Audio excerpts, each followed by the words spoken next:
Well, kia ora, Tefano. Nice to have you with us here in Tauranga for coverage of the Sky Broadband Rapid League game. We're at Mercury Baypark Arena in Tauranga for the Tauranga Whai up against the Nelson Giants. The second meeting between these two teams this season, with the Giants winning the first 42-27. Glenn Lamas, my name, Casey Frank alongside us for this game today, and of course all eyes on Nelson at the moment, Casey, with this team flying in the Rapid League. They've been playing very well with a young core that's been sprinkled about with a little bit of veteran leadership in the form of Sam Dempster and Tom Ingham, and that has catapulted them to the top of the standings, but they have been hard chased as of late by the Wellington Saints. Exactly. Nelson have been pretty much top dog all the way through the Rapid League this season. Tauranga Whai come into this with a 4-9 record. They're down the table a little bit, so what do you see as the major challenges for them against the Giants in this game? Well, they got to take care of the basketball. This Giants team is very solid defensively, and they have to control the three-point shot. If the Giants find a lot of freedom from behind the line, that's going to open up a lot of things. This Tauranga Whai team, probably at their best, can't score as well as the Giants can, so they have to limit things defensively. So those are the challenges for the Whai. Nelson just continue on with this 10-win, 3-loss record. And here is their starting five: James Matthews, Hayden Jones, Nick Davidson. We've got Caleb Chamberlain and also Aston Inwood. And we have Tom Ingham and Sam Dempster on the bench for this game today, coached by Michael Fitchett, of course. And we have the starting five here with Jet Thompson. We have Tatuhi Lewis. We got Jaden Boucher and Denham Brook and Kata Hopai. The coach is Matt Lacey. Good to see a couple of sons of former Tall Blacks out there, Casey. There's quite a few ex-basketball players out there, or the spawn thereof. Oh, Hopoi's another one, right? Yeah. Carter Hopoi playing very well. Former Breaker, his dad, Dave Hopoi. And then we take the head-to-head. You see the points per game. The Giants up there at the top of the table. And that Whai scoring, that's an issue. They're second last in the competition. Points against, the Whai defense, not where it needs to be, but the Giants, best defense in the Rapid League right now. You see that leads to those scoring margins and the field goal percentage. The Whai, if they can defend the Giants and get them under that 45% mark while lifting themselves over 40, they might have a chance to pull off the upset today. Oh, Nelson, 51% from the field through the entire Rapid League. That is outstanding. You know, they take great shots. They play very well together. They make the extra pass, and they're good in transition. And the question is, can the Whai find a way to slow down that recipe this evening? Reese Hamilton, Mikey Graham, and Bryn Watson are the officials for this Sky Broadband Rapid League game. 4-minute quarters, and we're underway. The Whai have the first possession. Jet Thompson can at times get off to a really good start, getting his teammates involved, as we see the turnover right off the bat by Denham Brook. Unfortunate start for the Whai. Here comes Matthews with the ball. Matthews over to Davidson, who's been in very good form lately. Hot young talent coming out of Nelson, of course. Trying to work off that screen, but he's well marked at the moment. Now three-pointer coming in from Jones, not going to fall. And yes, it is going to be off the Whai, so it's going to be more Nelson possession. I think that was Caleb Chamberlain on the weak side with that jump shot. Nice penetration there by Nick Davidson to get that defense to collapse, but the second chance opportunity is what Nelson's focused on now. There's Matthews again. Nice tight marking though by the Whai. Now here's Jones. Rattles it in. Hayden Jones, first 2 points of the game. Premier shot making there, getting that penetration to about 13 in the paint.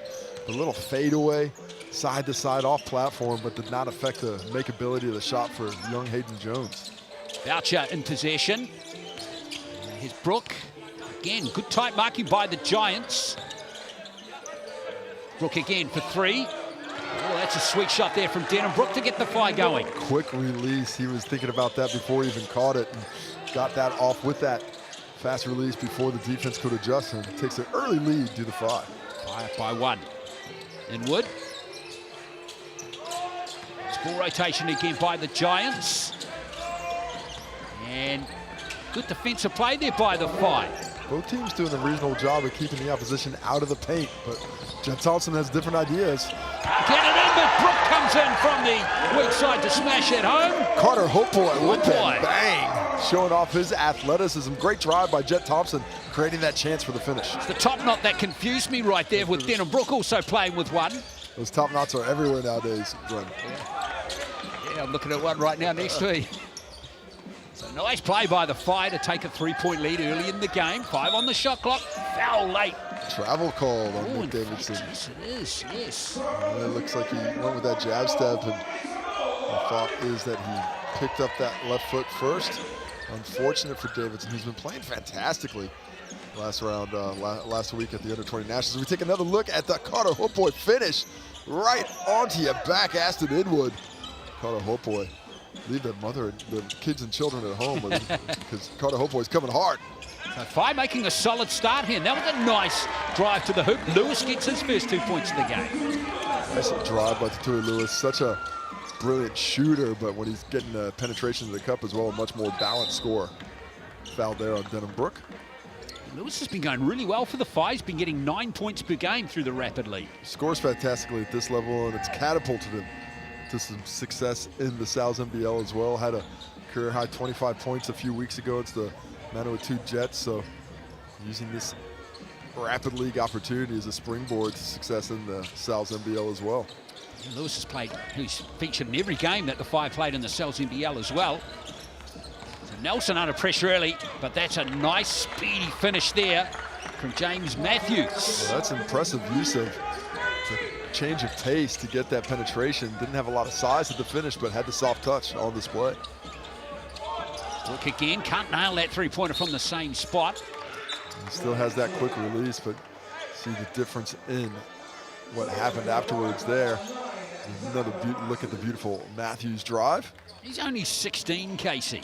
A lot of young talent coming up, impressive. And glad to see that they're getting the opportunities here in the Rapid League to develop against some stronger bodies, some more intelligent tactics. I like Matthews straight off the bat here. He's just going for it, isn't he, despite his age? Here he is again. Tough basket there, nicely rebounded by Brooke, and here comes Thompson again. Now here comes some transition play by the Phi. 3-pointer's going to drop, no. Good rebound taken by Jones. Was that Chamberlain? And here it is, in fact it is Hayden Jones. Jones looking for the spin move. 3-pointer not going to fall for Nelson. And the Phi, who have they've actually defensively been very good in these first 4 minutes. Doing a nice job defending the jump shot well, but doing a better job of keeping the Giants out of the paint, but not so on Aston Inwood's finish there. Bang! Replayed the favor from Carter Hopeboy, Aston Inwood on Denham Brooke. Then transition. No foul either. That was interesting. Thompson. And the Phi with the last shot maybe of this quarter. It's not going to fall, but it's been a good first quarter for the Phi, other than that turnover, which just killed them a little bit near the end there, which is going to see a 7-6 scoreline. Well, nice anticipation by Inwood. He says, where's the foul? I had the same Exactly. question you had, Glenn, but nice job by both teams defensively, really making things difficult in the half court. The Phi shooting got up to 50% there for a time, but that turnover at the end is really what affected them. That was their second turnover of the quarter.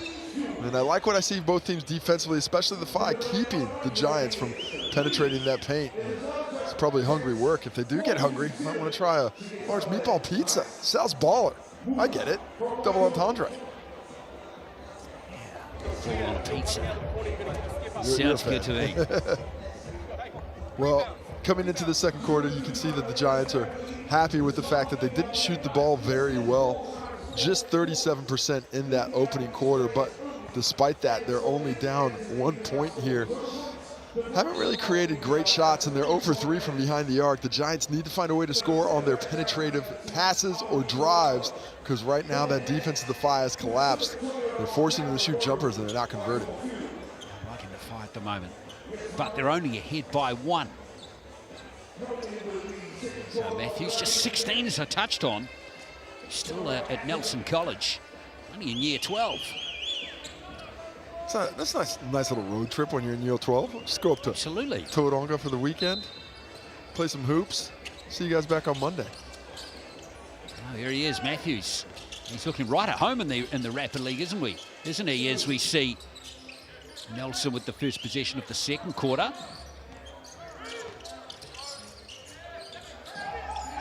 And here's Dempster. Well,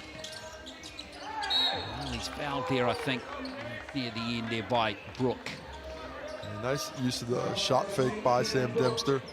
Using that to get himself a little bit of range on the drive. Little pass fake there, comes into the middle. Denham Brook on the D-cell, has to commit the contact, and now Sam Dempster has a chance to take the lead with 2 from the Chemist Warehouse stripe. Misses the first. Yeah, Nelson haven't been in front yet. That is a freshly shorn dome there by Sam Dempster. That thing is shiny today. Well, exactly. He and Mike Fitchett have gone to the same barber. But definitely a barber. Let's hope so. It looks like somebody brought the clippers on the road. It's probably and those clippers were sharp. Obvious, very sharp. It looks like they brought some coconut oil as well. Oh, he's still on the sideline there, Thompson. It's going to be Nelson ball again. Nice defense there by Matthews, just not letting him dribble the ball up. Just being a little bit of a pest, making things difficult. You never know what happens when you play good D, and that time forced a turnover. Giants ball. See what the Giants can do here with this possession. Key to take the lead clearly. There's Jones again. No lane open baseline. Again, the fight. A good defensive stop there. Tomlingham just couldn't create any space with that step back. Good defense by the Phi as a squad. Nice bounce pass, and there's 2 points for the Phi. Jaden Boucher gets on the scoreboard. Beautiful pass there by Tatui Lewis, drawing defenders and dropping it right into the pocket for the Boucher finish. Dempster. Almost lost there. Jones has it again. Oh, you want Dempster in the post against Boucher. This is going to be a vet on a rookie. Who's going to prevail here? Oh, Boucher has been called for the foul. Lucky Jaden Boucher there. A lot of patience shown by Sam Dempster. I thought Boucher was for the most part straight up and down. Might have got a little bit of arm because of the good footwork by Sam Dempster. Just getting himself around the body of Dempster. Here he spins baseline, and yeah, I see the arms not quite straight up. They came down a less than 90-degree angle because of that extra little fake by Sam Dempster. Got Boucher off balance and allows him to get back to the Chemist Warehouse stripe where he hits the first one this time. Wonder if Dempster ever posted up on Jaden's dad. Definitely, they crossed over for sure. Yeah. Back then, Dill was a defensive force, though. I don't know if the best offense was Sam Dempster being posting up Dylan Boucher as a young fella. But there was definitely a lot of crossover in those early years. Pretty cool that Sam Dempster's still playing. 200 games, still got a lot in the tank as well. Utmost respect I have for the guys who are playing in the NBL for this number of games like Sam Dempster, but also being employed at the same time. He's a profession as a teacher and still out there doing a great job for the Giants. And willing to play rapid league games to help the youngsters. Pretty cool. See what the Phi can do on this play here. Boy, he's lost it to Dempster, and here come the Giants in transition. Nice move there by number 23, Aston Inwood. He has 4 points. Yeah. Nelson hit the front. Good patience shown. I thought maybe he was going to pull it out, but the attack to defense head-to-head with the spin move was able to create that space for the finish. Green still is out there for the Phi.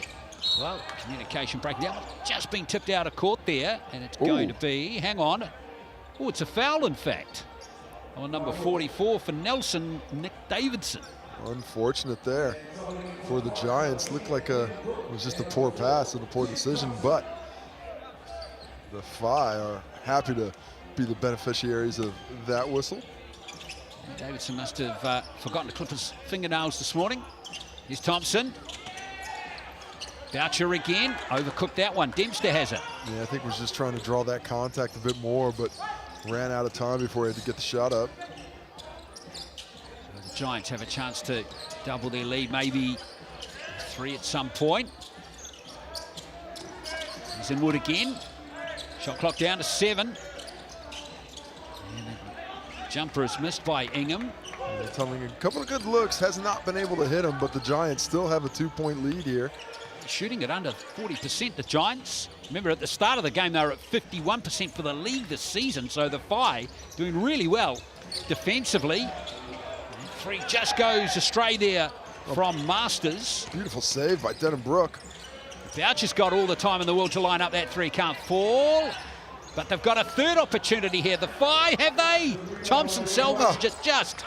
Nice job. Oh, hard luck. All that work, Denham-Brook too. Fantastically acrobatic plays, but it comes to nothing. And on the other end, the Giants with the bucket right away. Great counterattack.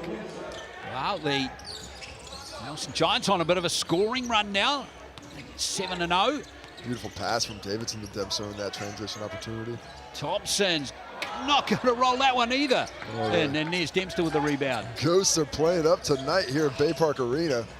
Nice move by Davidson. There's two more, and Nelson have got a nice roll on now. Nick Davidson's got such a strong frame, an aggressive finisher.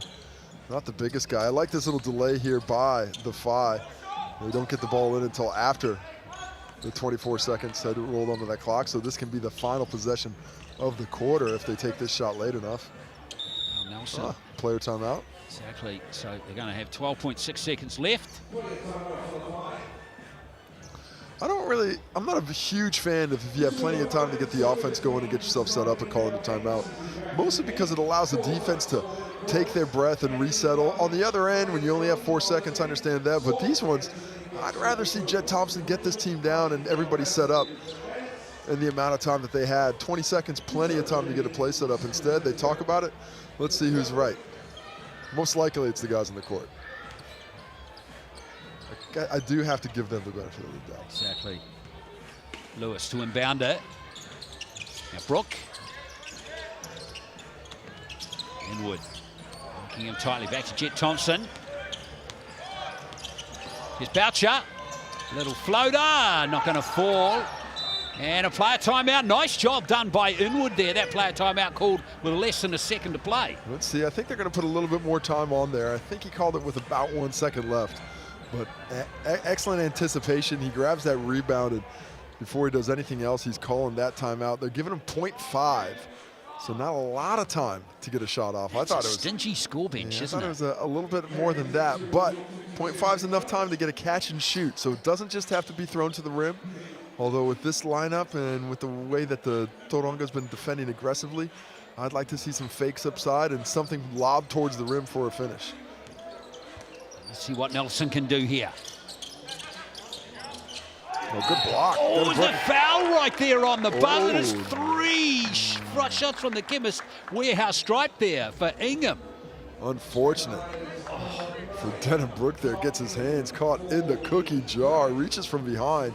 Thought he had a clean block, and from the television angle, the broadcast angle certainly looked pretty clean. Take another look at it from here. You see the pass to Ingham.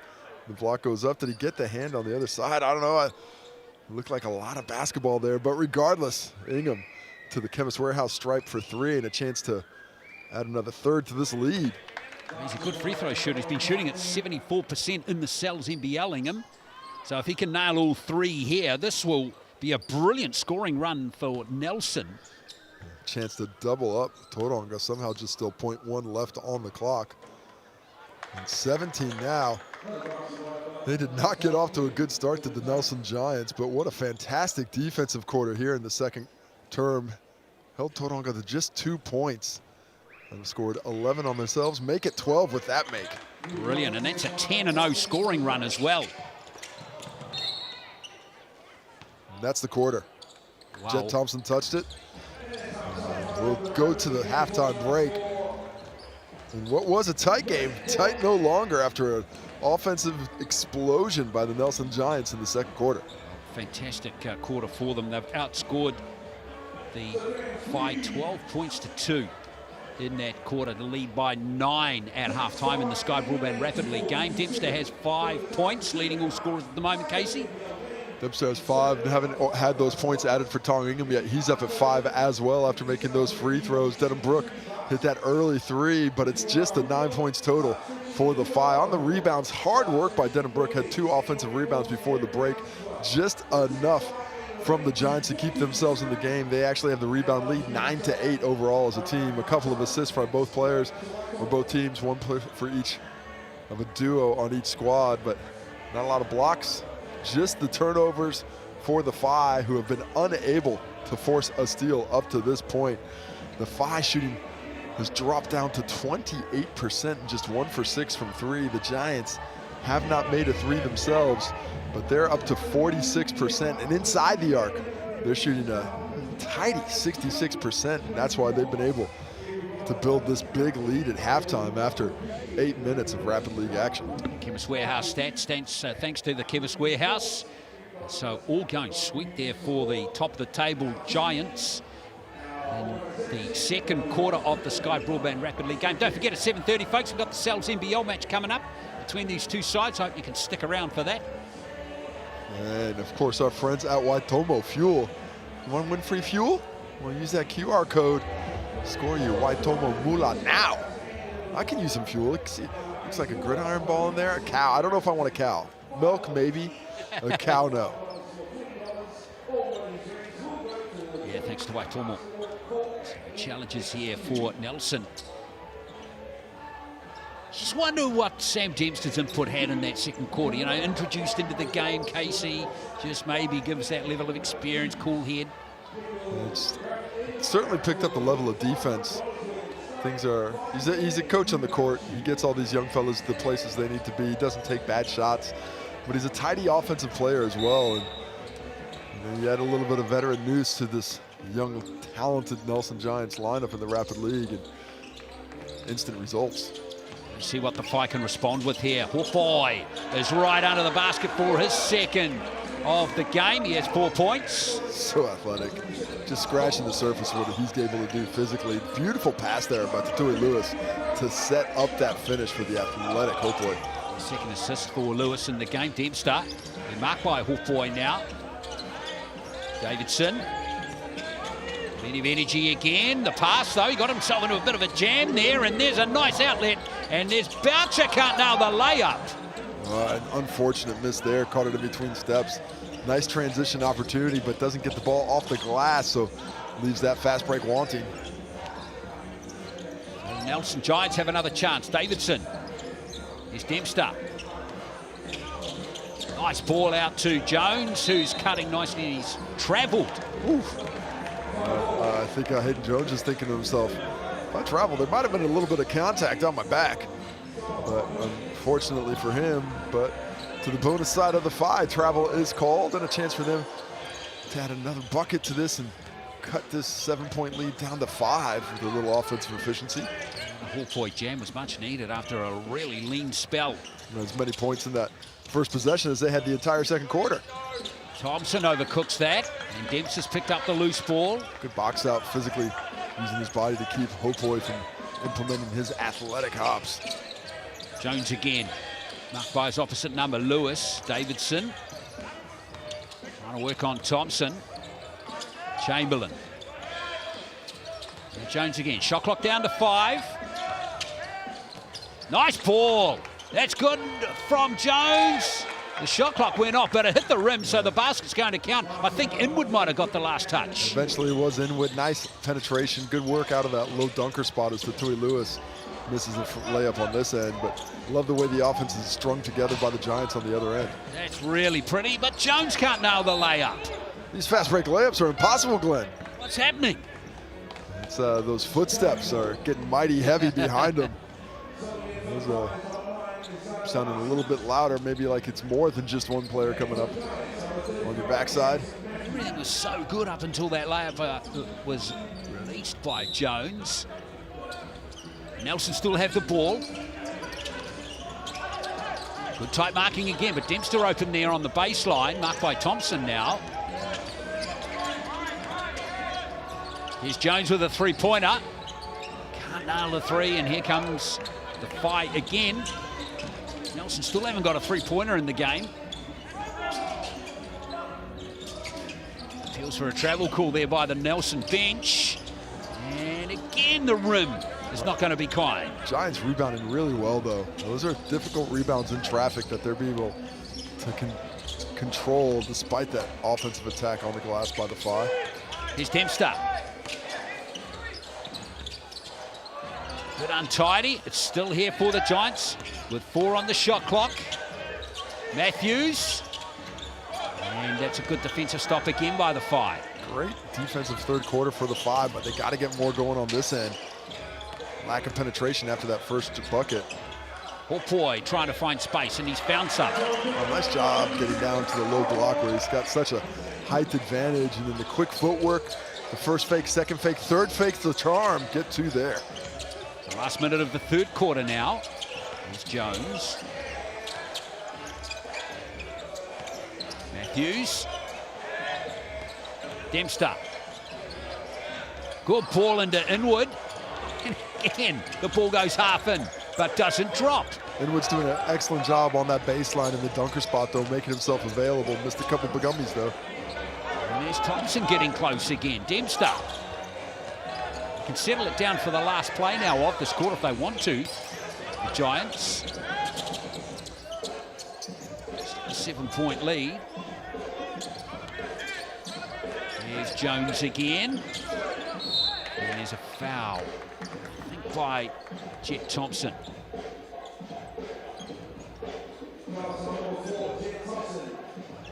Half-time lead was 9. So the Phi, it's been a very quiet quarter. There's only been 6 points scored in the quarter with 5.7 seconds left. Well, the Phi have really clamped down. They're basically packing the paint, daring the Giants to shoot, and they're still looking for penetrations, but they're unable to finish them off as we have a foul on that inbound.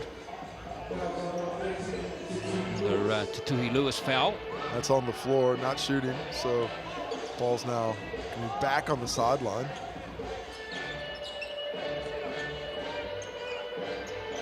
Jones to inbound it. Dempster. Might have to put up the 3 ball. He does. Wasn't far away either, but there we are. Nelson go to the third quarter break. Up by 7, 20 points to 13. It's one of the lowest scoring Sky Broadband Rapidly games so far this season. Well, it's been a defensive arm wrestle, no doubt about that. Coming into this game, the Giants are averaging 39 points per game. Just a .08 under 40. Well, they have not been able to get up to that level today. Just the 20 points on 35% shooting. A lot of that has to do with the fact that they're 0 for 5 from deep. But they've got this lead built on a focus on the interior, and their ability to get to the Chemist Warehouse stripe where they're 6 for 7 from the line compared to 0 for 0 for the Phi. That is the big difference in the score sheet right now. So 20 points to 13. 20's elbows.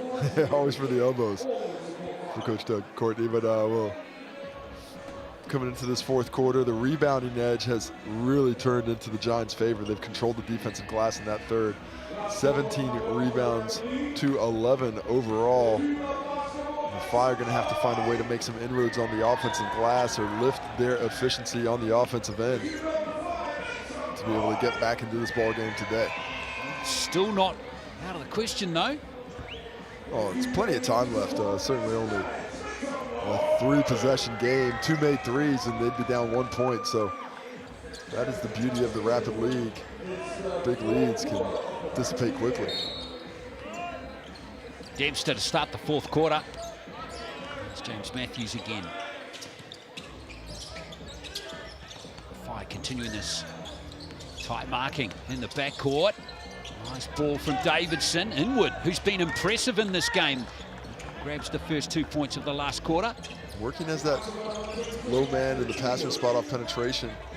Nicely, consistently making himself available. And his teammates are finding him. That time he's able to convert the opportunity. Inwood up to 8 points now. Thompson. Kicks it back. Wide open look here for a 3. They needed that badly and hit only 4 points in the third quarter, 2 in the second, 6 overall between the middle 2 terms. But that triple there by Denham Brook brings it back to a 6-point deficit, just 2 shots down.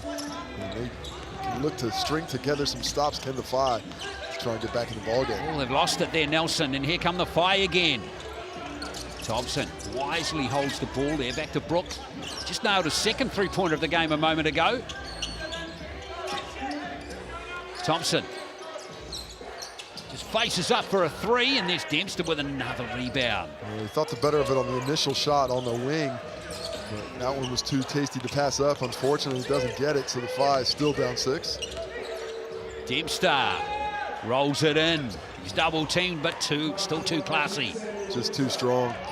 Gets his body down there, dribbles down, and keeps the end of Marsters from really slowing him down with the size before finishing it off. 7 points and 4 rebounds to Dempster so far. Here's Thompson finding some space, and he gets the three-point play. That's a huge play made there by Jet Thompson. Gets the contact, gets the finish. And because he's going for the N1, the three-point play opportunity, the Phi still have a realistic chance of getting back in this ball game. He makes this one. They're only down 5 points.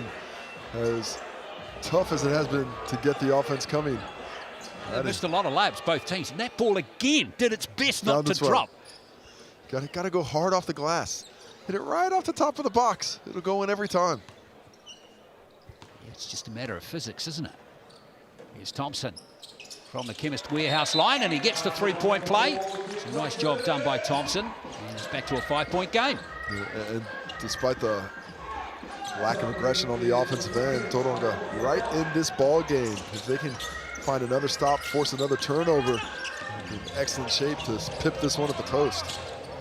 Dempster.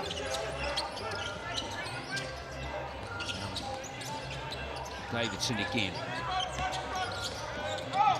Set out to Jones. Nice mid-range jumper there from Hayden Jones. It's a tough shot on the baseline. Good defender in front of you, but shows excellent balance on that 13-foot pull-up. Give the Giants a bit of breathing space with just under 2 minutes left. 4 points to Jones. Brook kicks it out to Hook Boy, going for a three. Good contest for the rebound, won by Inwood. Giants have just dominated defensive glass here in the second half. The Phi good early, but since then, domination by the Giants. Inwood, 8 points, 5 rebounds. Putting it together. At both ends of the court, and there's another one that's putting it together at both ends of the court, Sam Dempster. Sammy D knows how to make a layup. We'll get a player timeout here, or is that a sub? It's a substitution. Quick sub here with 1:30 left. And this is really the last crack that Tauranga has at it. They must score here. And if they want to really chase the lead and try and get a win, they need to get a triple. But if they go away empty-handed, the Giants will all but have this one wrapped up. See if they can create a good look here for a three. Xander Masters. Oh boy. A little foul there by Dempster. Not much contact. The ball was lost. Didn't see if there was a swipe at it. They're saying on the arm, so Sam Dempster disagrees, but when does he not? He never agrees with that call, but nice aggressive drive by Carter Hopeboy, trying to make something happen on the way to the cup. Phi have not been able to find much space on the perimeter throughout this game, but now would be a good time to find it.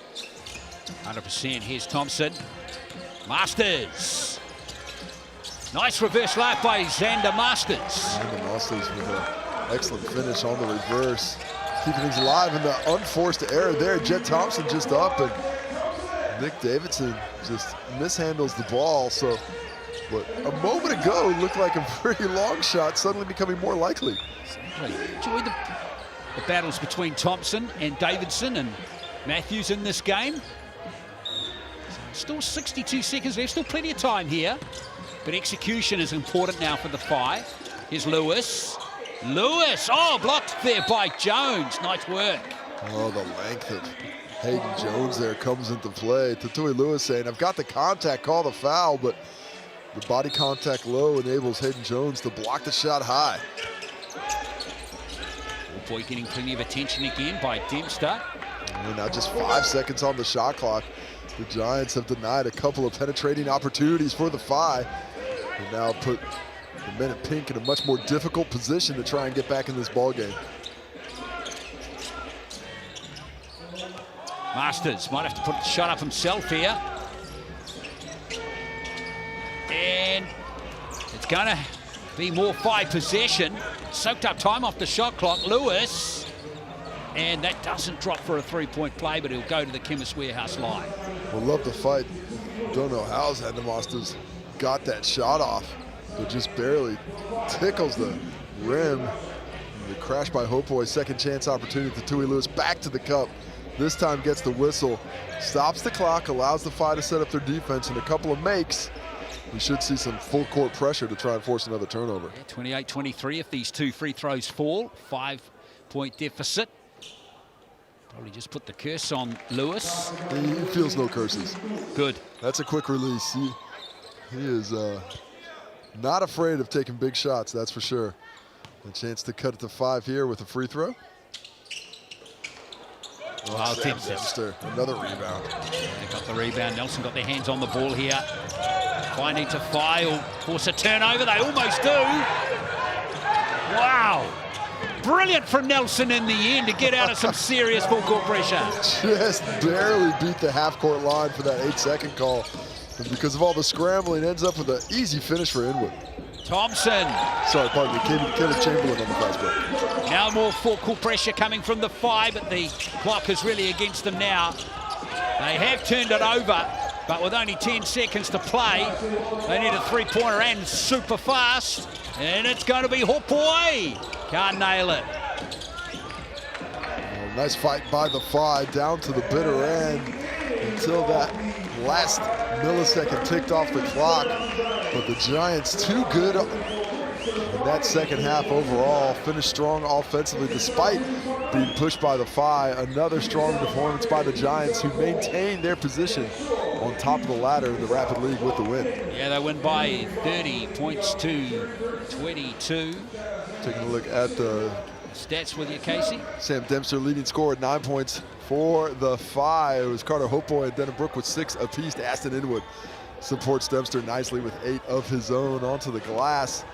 Rebounds were strong by Nelson in that second half. Did a lot of work controlling the boards. Dempster getting 6 rebounds, 5 in support from Aston Inwood. Denham Brook leading the way for the Phi with 4 in a battle that was won by the Giants 20-13 overall. A lot of one-on-one basketball. 2 assists for Davidson, 2 assists for Thompson and Lewis as well. Just the 1 block. Hayden Jones, that nice recovery on Tui Lewis. And the Phi got a few steals in the second half, but not enough steals to get that possession game back to where it needed to be and affect the efficiency of a Nelson Giants offense that was really locked in after that first quarter. So there we are, folks. It's the Giants taking the win by 30 points to 24. It's their 11th win from 14 in the Sky Broadband Rapid League. So congratulations to them. And don't forget, though, folks, we have the Sal's NBL match coming in around about 20-odd minutes here from Tauranga between the same two sides. So we hope you can join us then.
Basketball is a movie, and every game is a blockbuster. E for excitement, entertainment, energy, and epic. Cells NBL 2024 is rated E.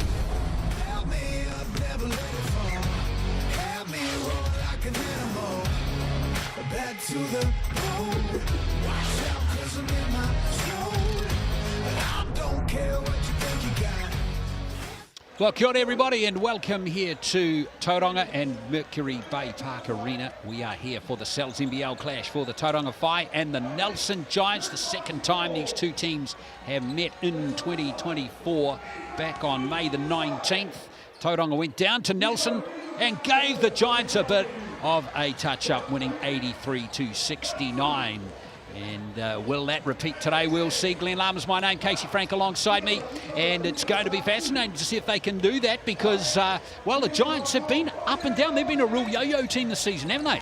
Yeah, they haven't played their best basketball consistently. Their highs have been fantastic, but their lows have kept them out of chasing that sixth and final spot in the playoffs. And this is a huge game for them today. As you see the fans at home, I think this is one that the Giants are going to be able to get up for and get the win, because if they lose this one, they may end up looking on the outside, from the outside on in towards the postseason. Scan that QR code, folks, for the mixandpick.com poll.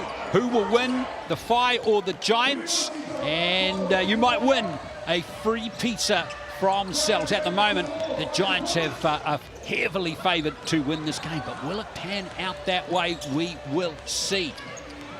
Right, let's have a look at a few other things coming into this, and of course the race is on for 6th place, currently locked down there by Hawke's Bay. I think Franklin are probably put in a position where they're going to be okay for the playoffs, but what a battle be with 4 teams chasing that 6th spot at the moment. Yeah, I think we'll see sort of 2 groups, that group of 5 at the top and the next group of 4 teams chasing that 6th spot. And if everything goes according to plan, the Whai have an inside track having built the Nelson Giants, but remember, Chais are all based on points percentage this year, and with the Rapid League results, the Giants are in fantastic. 105 is their points percentage. The Whai down under 90, so the Whai need to win this game to try and knock one of their competitors for that 6th and final spot out. Yes, indeed. And now we look at the schedule. Looking forward to the Otago Hawke's Bay game tomorrow, live from Dunedin here on Sky Sport at 3 o'clock. And then the next 2 games, well, they're blockbusters, aren't they, Casey? Taranaki hosting Wellington, the Tuatara against the Rams. It's all top 4 teams going at it. Top 4 teams going out with top 2 implications. I think the loser of the Ayers Saints game probably out of the race for a top 2 spot at this point in the season. And between the Tuatara and the Rams, the 2 longest regular season winning streaks coming together. 10 wins for the Tuatara, 9 for Canterbury. Last year's championship rematch. What a game that's going to be Sunday, Ava. And are you game enough to pick a winner? I'm leaning Rams right now, but that could change. All right, let's have a look and see the starting 5 now for the Nelson Giants. No surprise. Good news that Alex McNaught is back from his ankle injury. Joined in the starting 5 by Langley, Greeder, Fortu and Akuba, and the coach, Michael Fitchett. Mike Fitchett, Nelson Giants. Mike Fitchett, Nelson Giants. Coach, as you come into tonight's game, it looks like it's a playoff atmosphere. Last time around, you guys, they kind of got one off of you. And I know after a week of preparing for this game, what are you guys going to do differently? Well, hopefully we make some shots. In our game down home, we didn't hit any shots, and that was the Whai defense. They were really good at clogging up the floor and making things difficult for us. But they're a really tough team, and they've added Ira Lee now, so we're going to need to be right on top of our game to be able to get those open shots, give ourselves an opportunity to knock them down. You know, in the middle of the pack, you know, everybody's fighting for that 6th spot. You know, what are you guys going to do differently tonight? Again, I think the theme for us over the last month or so has been trying to tighten up our defense. We've been up and down. It's a bit of a roller coaster for us. Really good against the Saints, really good against the Bulls, and then a couple of dips in other games. So just trying to be professional and putting in a 40-minute effort at the defensive end, I think that'll lead our offense down the right track. Coach, you also have a plethora of young talent, some junior basketball players that have really, you know, have got some really good talent there in the Nelson region. Will they be able to see some time tonight, maybe? Yeah, obviously in the Rapid League, those guys will play, but we've been able to increase the minutes in the rotation for Hayden Jones in particular. Him and James Matthews are off to Turkey to the Under-17 World Championships in a week or so. So You know, they've got 2 or 3 games to go. I hope to see some good stuff out of those guys. All right, thank you, Coach, and good luck. Awesome. Thank you. And Mike Fitchett there, the coach of the Giants in his 5th season as the head coach of the team. Let's have a look at the starting 5 now. And, well, we've got Jaden Bazant and Pero Hunt, of course, the 2 Kiwis joined the 3 Americans they have, Holland Carr and the new player, Ira Lee, who's playing just his 2nd game, of course, a former Hawke's Bay player in 2023. Let's hear from the coach now, Matt Lacey. He's talking to Byron Vaitoi. Lacey, FIBA basketball. Coach, as you come into this round, you played them the last time in Nelson. You did really well over in Nelson. What are you guys going to do to adapt for this round coming up?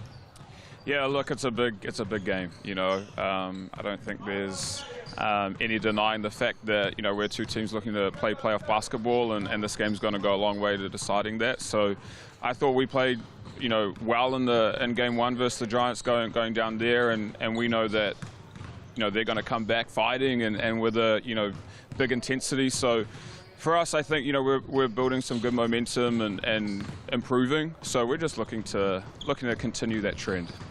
So Ira Lee has had a, you know, 1 week of basketball with you guys, understanding your philosophy, your schemes. How's he looking for this game coming up? Yeah, really good. He's fit in well. You know, it's nice to have a full week of practice. We haven't had that in a while, and he's adapting really well. I think it helps that, you know, he has experience in the league, playing for the Hawks last year and coming back into our league at this stage. He's slotted in really well. You know, giving us a little bit of rebounding presence and a bit of physicality helps us as we go up against the Giants, which we didn't have last time. So looking forward to seeing him on court. Now, Coach, for you guys to get the dub, what do you guys have to do differently tonight? Yeah, look, I think, again, it's taking care of their physicality. You know, I think guys like Greeter and Fotu just, you know, really ask a lot of questions of you. They got good size at the back there with a Kruber. And, you know, for us, it's sticking to our defensive principles and taking care of that. And, you know, I don't think there's any denying the fact that we're good when we're playing with pace and looking to share the basketball and space the floor well. So just looking to get into rhythm and build that throughout the game. Thank you, Coach. Good luck.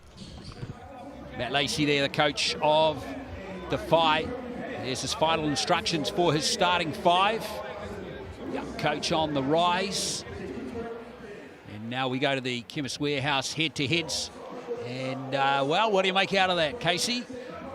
Well, the young guns, Tatui Lewis has been stepping up as of late, as a season high a couple of weeks ago against Manawatu. Nick Davidson coming off a blinder in the under-20s, averaging 30 points per game, had a 57-point game as well in the under-20s, so great to see them playing well.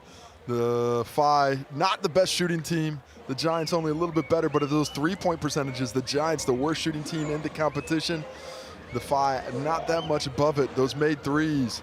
If the Giants cannot stay in the same fly zone of the Phi in terms of made 3-pointers, it's going to be tough for them to get this win on the road against a team that had their number defensively last time they lined up. Yeah, of course, the Phi, as we touched on, Ira Lee, just gelling him into their lineup at the moment. He's played just the 1 game, 11 points. That was against the Saints. And a bit more time with the lineup now, so it'll be interesting to see how he goes as we check out Sharon Martin and Reese Martin and Mikey Graham, who are in control of this game. Cells NBL. Always nice to see the coin officials. A bit of double duty there. Sharon Martin, not too many weeks ago, clocked up his 100th game. Fantastic to see him out there continuing to lead crews, and a nice crowd in Tauranga on a Friday night to try and watch their local Tauranga Whai chase the final 6. Yeah. Great that both teams have the same record. 5 wins, 8 losses, so interesting to see. The start in this match might be critical. One more look at the mixandpick.com before tip-off. Still the Giants by that healthy margin. Scan the QR code, folks, and get in to win a free pizza courtesy of Cells. Young fellow delivering the ball, doesn't want to leave the court, wants to get in on the jump ball. I think he might be able to get a knee. Don't know about the ball. So we're underway here, and the Giants have got the ball for the first possession as McNaught tidies up. Love the colour of his shoes, Casey. Bright orange. Give me some. Alex McNaught does not mind getting noticed. Here is McNaught. Little floater to start, not going to fall. Good strong rebound, and it's not going to drop from 4-2, but there's an early foul. Well, that's an interesting start because the Nelson Giants, one of the worst rebounding teams in the competition, last in total rebounds, last in rebound margin. Only slightly above them are the Tauranga Whai. Is this a game that the Giants are able to get themselves on the offensive glass, get those second chance opportunities? Because that can be a big equalizer for the lack of prowess from behind the three-point arc. 4-2 with the first 2 free throws from the Chemist Warehouse line in the game. 64% he's been going this season. Gets the second one, so Nelson up by 1. Fans were thinking free pizza, 2 missed free throws. That's free slices at the local store, but Dan Fotu sends him home hungry for now. Just another chance later. Zone defense here from the Giants to start things off. Worried about that penetration with the dribble. Lee stepping back, nails that jump shot. That's for Carr there on that one. Carr, rather. He's the shooter. He's the one who's got a little bit of range on that jump shot. He played so well against the Giants last time out, picking up where he left off. Carr's been going great, hasn't he? As we see Greta back to McNaught. Now 4-2 on Carr, and looks like he's got an early foul here out of Carr. Heads up play. He's got Carr out of position there. We're thinking that he's going to pick that pass onto the flare, and he just rips through, takes that contact, and picks up an early one. Keep an eye on that. If Dan Fotu doesn't look to really attack him in the post again here early in the first quarter, try that, pick up another foul on him. Langley. Get it back to 4-2. 6 on the shot clock for McNaught. McNaught. Another little floater's not going to fall, and good defensive start by the Whai. Dan Fotu needs to get open on the post there. You don't want to force Alex McNaught to be a closer with the shot clock running down. Kick out pass. Not going to have a shot is Bazant. Gives it back to Bazant again. And a rebound taken by Akuba. Nelson have it. McNaught over to Langley again. Langley looking to drive through. Couldn't get the space he was looking for. Well, communication breaks down there. Carr steals it away for the Whai. Both teams tentatively jabbing each other. Alex McNaught with a rough decision there on the lob. Everybody had that one read. Hero Hunt. Now Carr, and stolen cleanly by Langley. He's going to help himself to 2 points. And that is what that young man does. The player in his first year as a professional basketball player knows how to steal the basketball, makes an excellent read there. Yeah, he's second in the league for steals, Casey, and there's another turnover. Now Greta has it for Nelson. Helps himself to 2 more again. Nice little run here for Nelson. Love those opportunities created with defense, and a nice finish by Greta as well. Kept his balance to get it off the glass and in. So plenty for the Whai to think about. They need to treasure possession a bit better. Now Lee from the free throw line. Doesn't get the roll off the rim. Langley has it again for the Giants. Not a lot of penetration for the Whai early. Giants doing a nice job with that first line of defense. 4-2 from long range. Not going to fall, and now the Whai have the chance again. Holland. Screen by Carr. Holland, nice pass back to Lee. He goes to work on Akuba. No foul conceded by the Giants, and here comes Langley again. Langley off the left hand, helps himself to 2 more. Beautiful footwork there in transition. Hit that high floater after solid D on the other end by Theo Akuba, defending without fouling.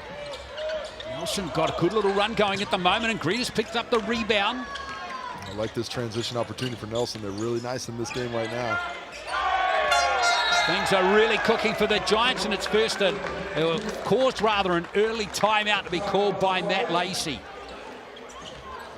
Yeah, they are certainly concerned about that start. Haven't been getting anything offensively, but the transition opportunities for the Giants is where they found success. 6 points in transition already.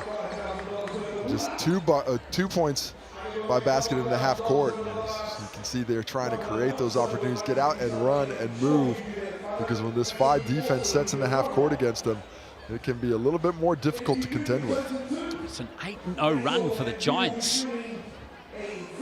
for now.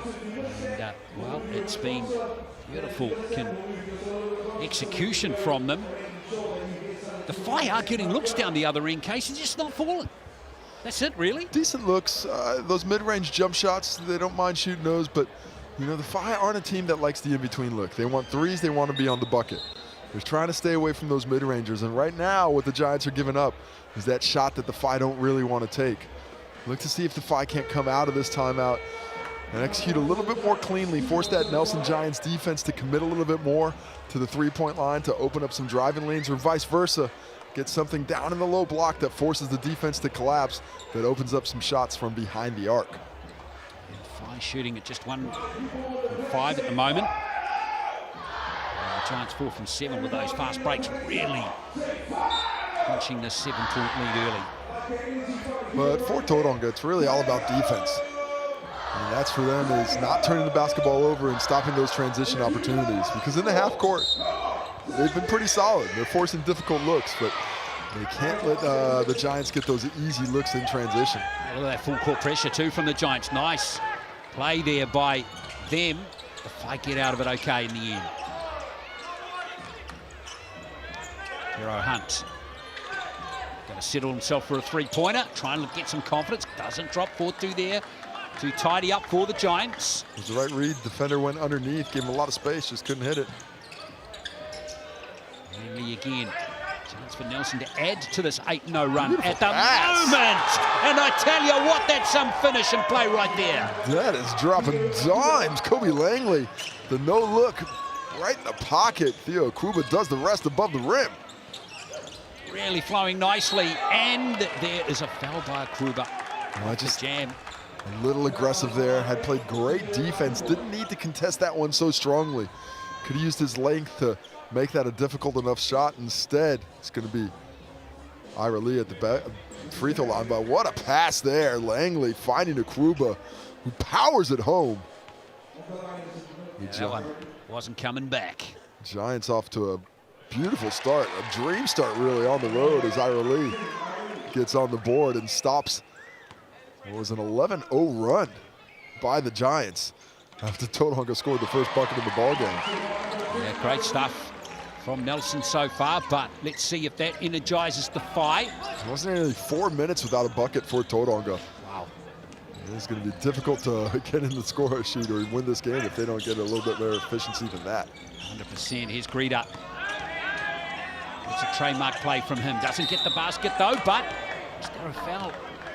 A late whistle, I think the right whistle though. Foul on Greeter? I think that is shooting. I think they're going to say landing zone in the end. Didn't quite give him enough space. We'll see. Oh no, it's not landing zone. It must be after the shot. Ball on the baseline.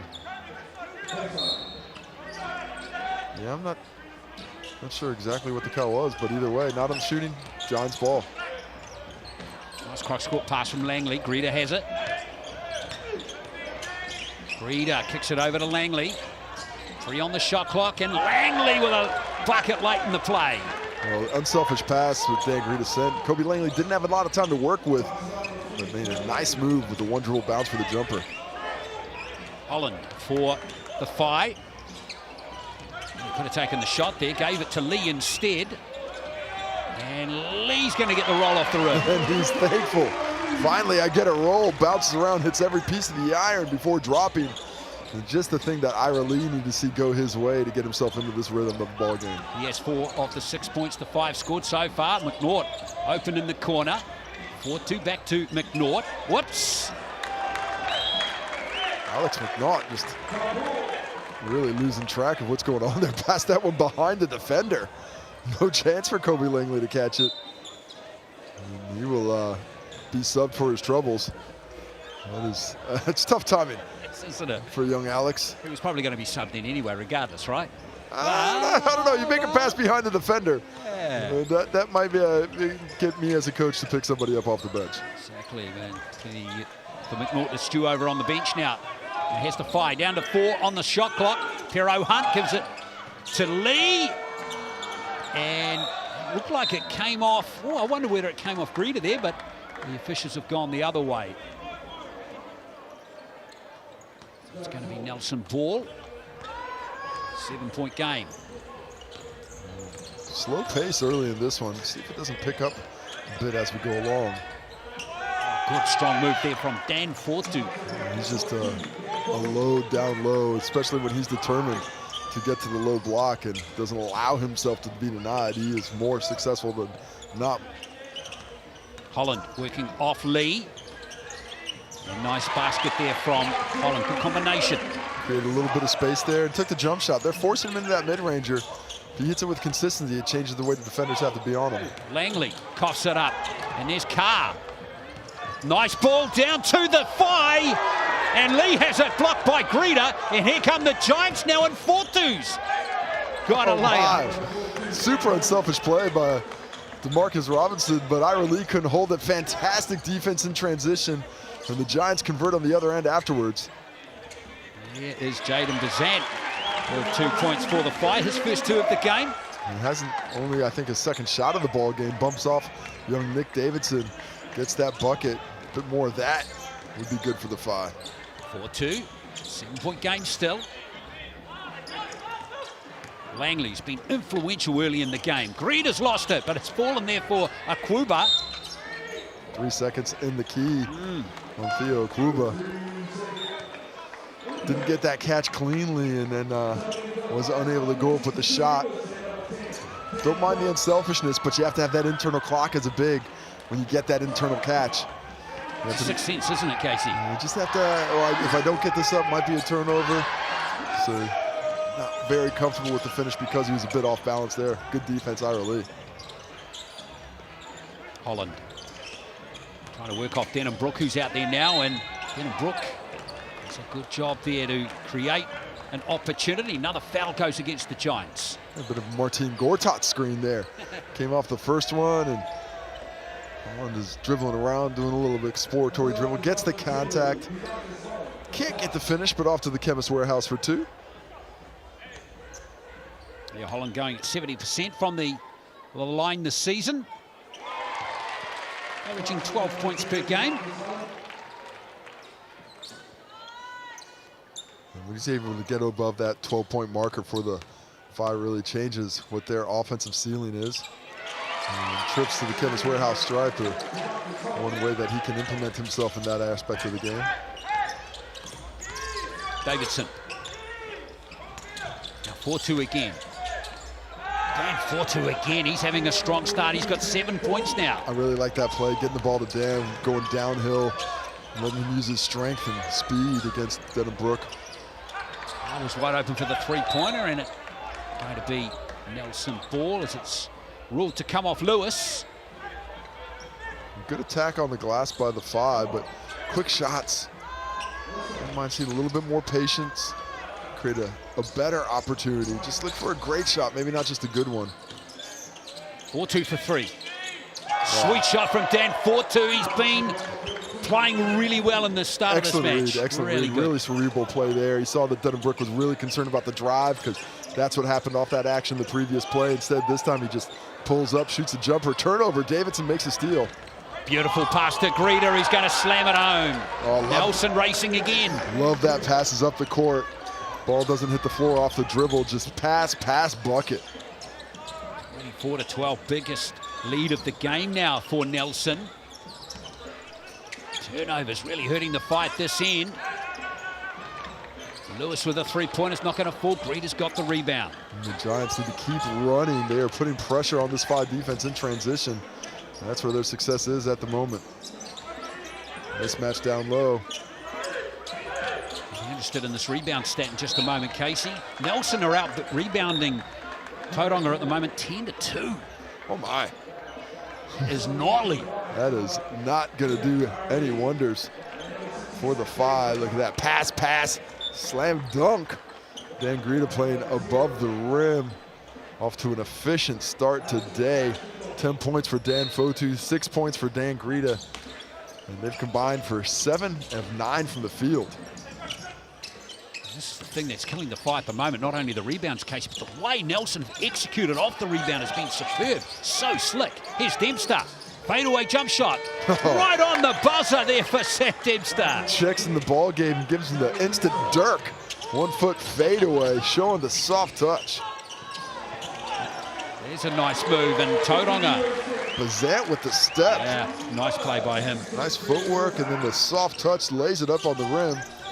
He's finding some room on that penetration. Dempster with the fake. No foul as he went in to lay it in. Here's another chance there for Nelson. Was that a shot or a pass? Doesn't matter. Dempster had it smashed out of his hands. Bazant's picked it up. A lot of opportunities, but the Phi have something going in transition here. Can they capitalize? Lee posting up here on Dempster. Nice defense again by Sam Dempster. We going to that left hand.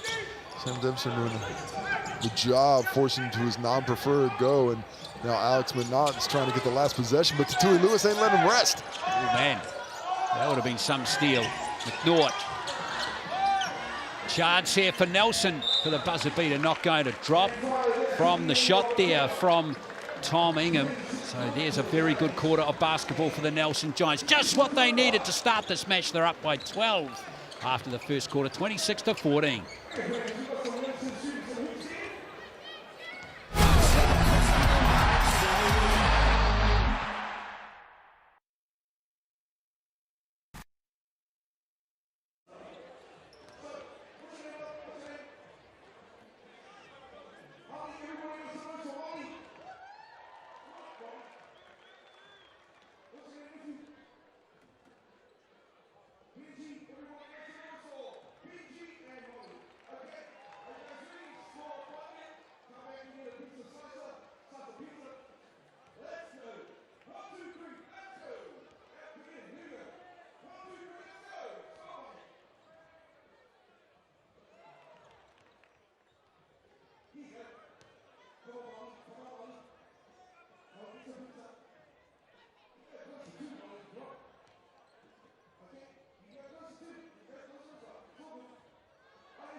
26-14 it is here in Tauranga. I hope you're enjoying the Friday night hoops.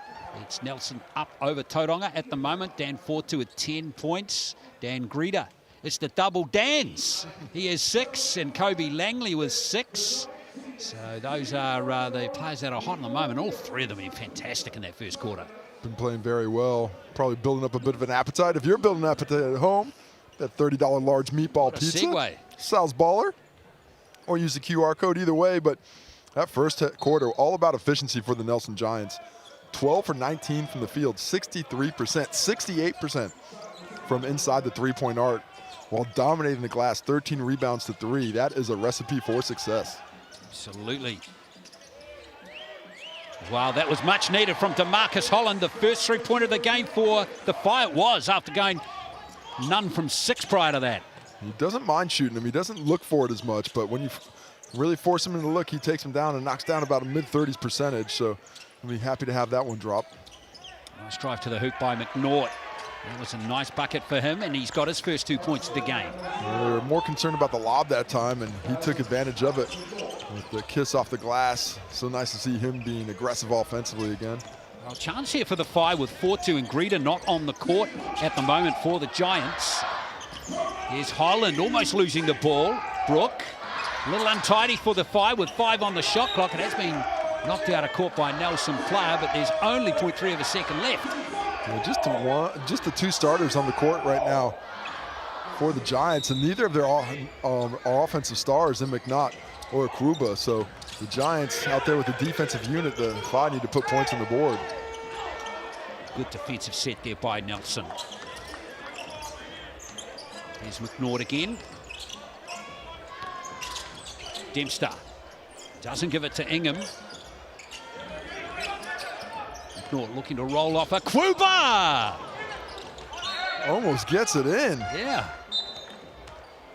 Well, that would have been spectacular, Casey.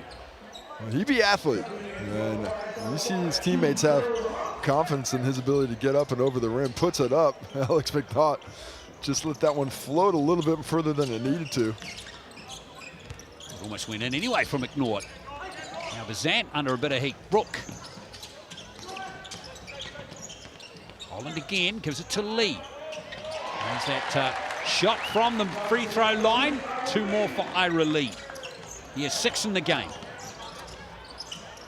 Lee back to 9. He was 12 at quarter time. Dempster. It's Davidson. Oh my, that's a tough shot for the young fella.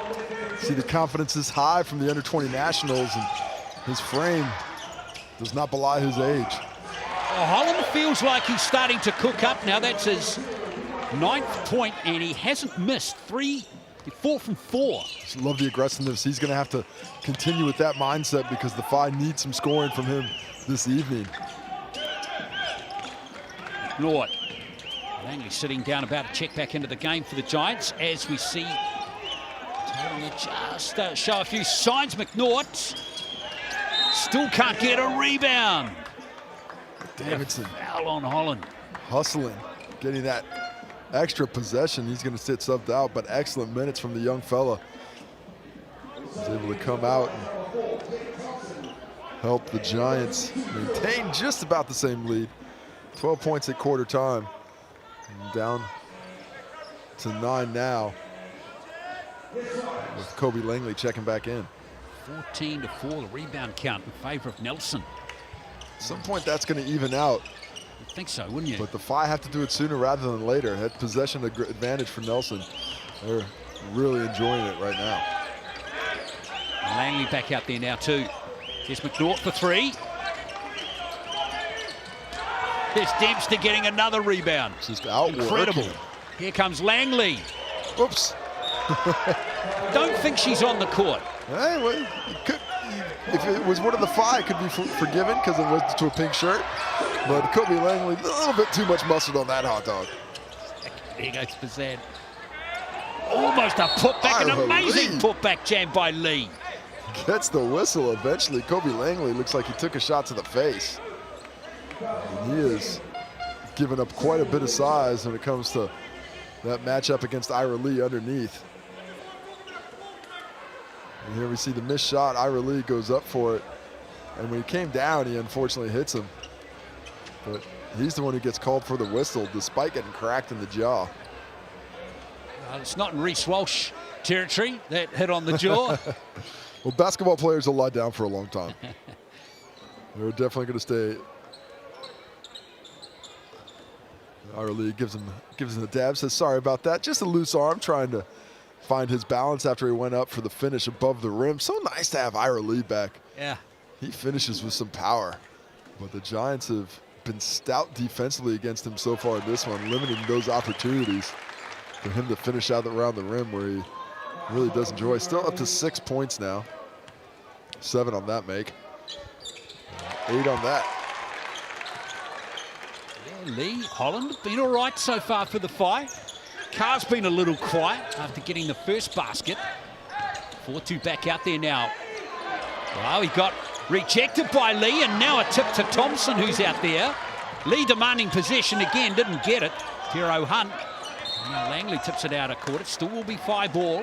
Love it, Langley's anticipation. He is always in those passing lanes.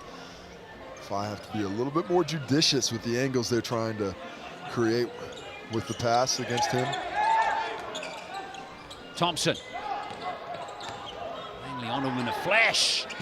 Let alone Tiro Hunt, who couldn't nail a 3, unfortunately, for the Phi. That's a bad possession defensively for the Giants, but somehow they come off unscathed. A lot of miscommunication, loss of players defensively. Gone back to their starting 5 now, the Giants. Here's Dan 4-2. Mismatch inside, goes straight to work in the grindhouse. And lures the foul out of number 5, Tiro Hunt. Second foul on Tiro Hunt. Well, it's a tough matchup for him down low against Dan Fotu. And I like the recognition from the Giants. That was Fotu on the weak side. They swung it around, get him the basketball, and allow him to go to work against the point guard. He is pretty locked in right now. Might be because he's got some family visiting. I heard Isaac Fotu's in the crowd somewhere on his return from Japan, so might be showing off for Big Bro. That's cool. He's already on 10 points. Hasn't had a lot of luck from the free throw line now.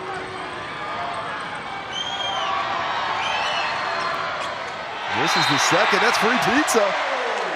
Oh, they called the violation. Technically, that means he didn't miss the free throw. Technically. I don't know if that's going to be free pizza regardless. I don't know. Check the T's and C's, Casey. Thankfully, I didn't write those ones. Here's the fight. 7-point deficit. Still feels like they can make a run here, the fight. Thompson. It's right there on the tip of their fingers. Yeah, definitely. Just need to find something going their way. Like that free pizza on the tip of your fingers, eh? Oh, there's an offensive rebound.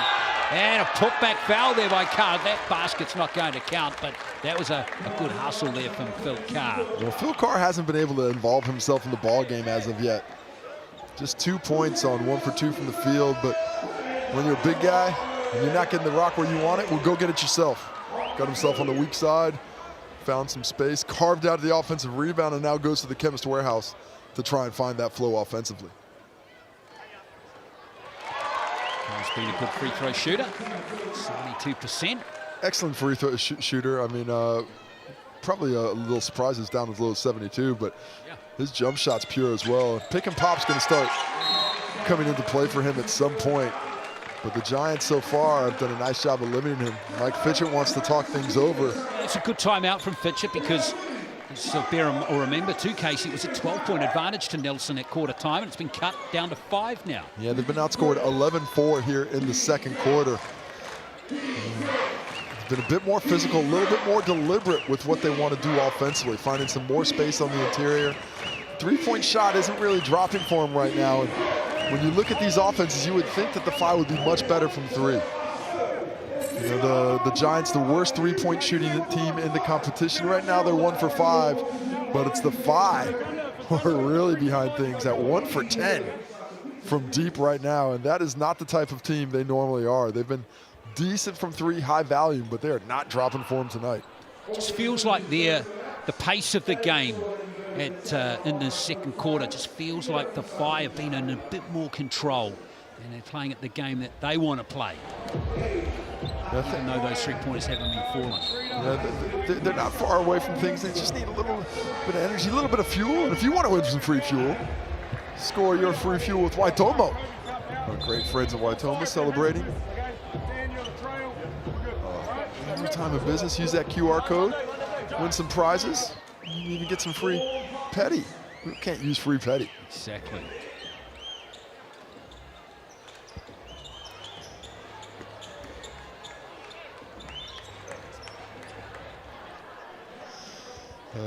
Now the Giants going to come out of this timeout. Let's see if they don't try and run something a little bit more deliberate.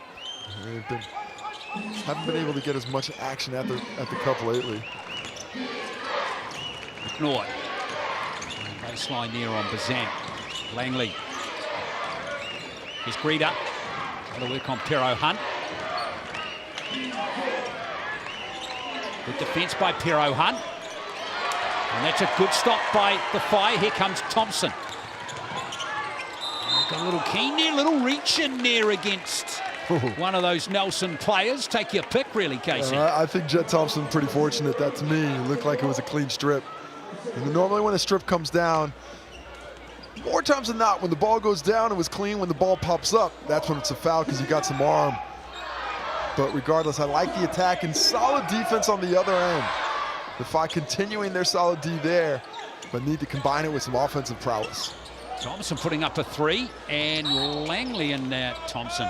Little reach over there is going to concede the foul. So maybe a bit of karma coming back there on Jet Thompson. Maybe. The ball does not lie. Eventually the ball comes back around. Jet Thompson there, just a little bit aggressive. Got the arm grab first and a bit of a whack in the head as well. Now the Giants back to the drawing board. What do they have offensively? Langley. Kicks it back to 4-2, who goes for 3. And nice rebound. Oh, it's been lost by Ira Lee. Real scramble for the ball now. Lee. They're playing twister down there. Well, he lost it and somehow got found by one more time. Right back into the hands. As we got a couple of moppets coming out. And Ira Lee, well, he got hit in the nether regions. Exactly. But he kept possession, nearly. Play to the whistle, Casey. He'll get the ball in the third quarter. Just look at him sliding around, just standing down there. I'll get it here. Oh, it's Theo Akuba. Came down in the wrong spot. But after all that, possession stays with the Giants. 14 on the shot clock. And there's still no change off the timeout either to the score. Yeah, it's been slowly developing today. This is a much lower level of offensive firepower than I expected coming into this one. I thought we'd find a little bit more free-flowing. But both teams have really gone back down to basics and locked in what their opponent does well. And up to this point, they're taking it away from them. Kluber rolling off that one nicely, but he's had it almost stolen out of his hands. Hard luck there for Bazant. So close to a steal. 7 on the shot clock. That's the way the ball's bouncing for the Phi tonight. Just out of their grasp. They're reaching for it with all their might, but cannot get control. 4-2. Gotta get the shot up. Does! Dan Fotu. So pretty, up to 12 points. Struggling from the line, just 1 for 4, but everywhere else, he's on fire. Yeah, it was awesome from Dan Fotu, wasn't it? 7-point game for the Giants. Here's Holland. Trying to work on Akuba. Jump shot doesn't fall for Carr. It's come off. I think Brook there. It's going to be Giants ball. And the rebound still not bouncing that way for the Phi. They've made some inroads. That rebound deficit's just 7 now, but not enough to change the game. That was too easy for Ingham that time. They're guarding. Sorry, that's Hayden Jones there. Hayden Jones, sorry, yes, getting into the game for the first time. But on that coverage, we're guarding Hayden Jones like they were guarding Alex McNaught, really helping off all the way in, but it's a different offensive player. On that short closeout, Jones attacks that second tie defense and finishes well with a nifty reverse. Lacey just calling that timeout. Just feels like it was just slipping away from the Phi again. Yeah, the momentum's left him a couple of times. They're playing solid defense for a time, even up to this point here in the second quarter. They played excellent defense, but just haven't been able to get anything going offensively. The spacing and the speed, not quite where it needs to be. And they're going to have to find some way to create a little bit more energy on that end of the court. He's shooting at 32%, Casey, at the moment, 8 from 25. Not going to get it done, is it? That's not going to be ideal. 8 from 25, you're not really going to be beating too many teams out there. Contrast that with the Giants, they're shooting at 55%. 16 from 29, so they've doubled the number of baskets. Well, for the Phi, it's really about the three-point shot. They're just 1 for 11 from 3, and they're a team that has come into this round with a lot of volume from 3. You know, they get up a good amount of shots and a good amount of makes, but if they're not going to be beating the Giants by a fair margin in that three-point category, that's going to be to the advantage of the Giants, because when they're even Steven on threes, they do everything else well enough to make things really difficult for the Phi to win that ball game. Well, the Phi will try once more. Bazant trying to work off Brook. Now Holland in possession. Hollins! Marcus Holland showing a burst of speed on that drive to the cup. Up to 11 points now with a nice left-handed finish. Kluber right under the basket off the pass from Fotu. Gets his own rebound, and he gets the three-point play. Love that penetrating pass from Dan Fotu. But Kluber didn't really expect it. Eventually, he figures out what to do with it. He just has so much size down there on the low block that eventually he was able to just will that basketball into the net. Takes the harm, got the hoop and a chance for the old-fashioned three-point play at the Chemist Warehouse stripe now. Kluber is 4 points. Make that 5 with that free throw. Back to a 10-point game. A 5-0 run here for Nelson, really helping them to ease out once more. Holland. Here's Carr again. Here's basket by Lewis. There's Tatuhi Lewis, who's been a real comer this season. Well, I love his energy off the bench. When things aren't coming your ways in terms of the energy game, he is one of the players that I would be calling upon.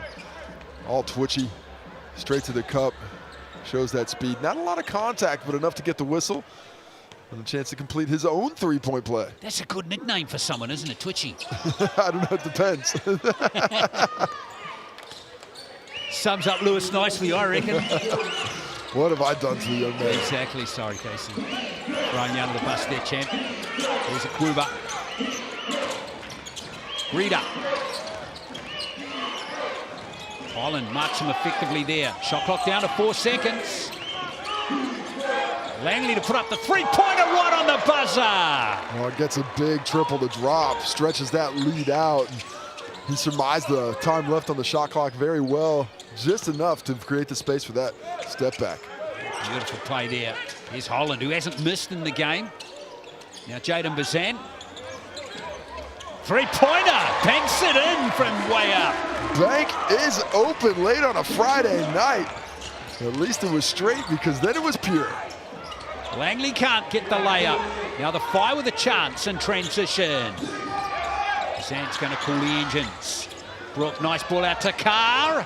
Can't drop the long ranger, and there's a foul for the rebound. I think that's going to be on, is that on Holland or is that on Fotu?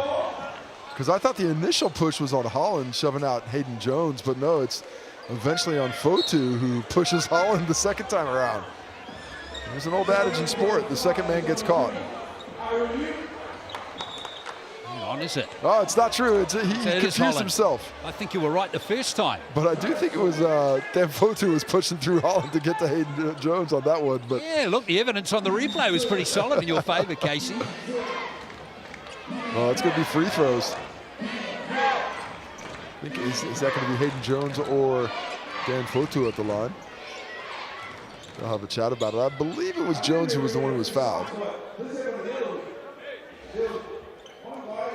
The Phi would probably rather see Dan Fotu go there. He's 1 for 4 from the stripe right now.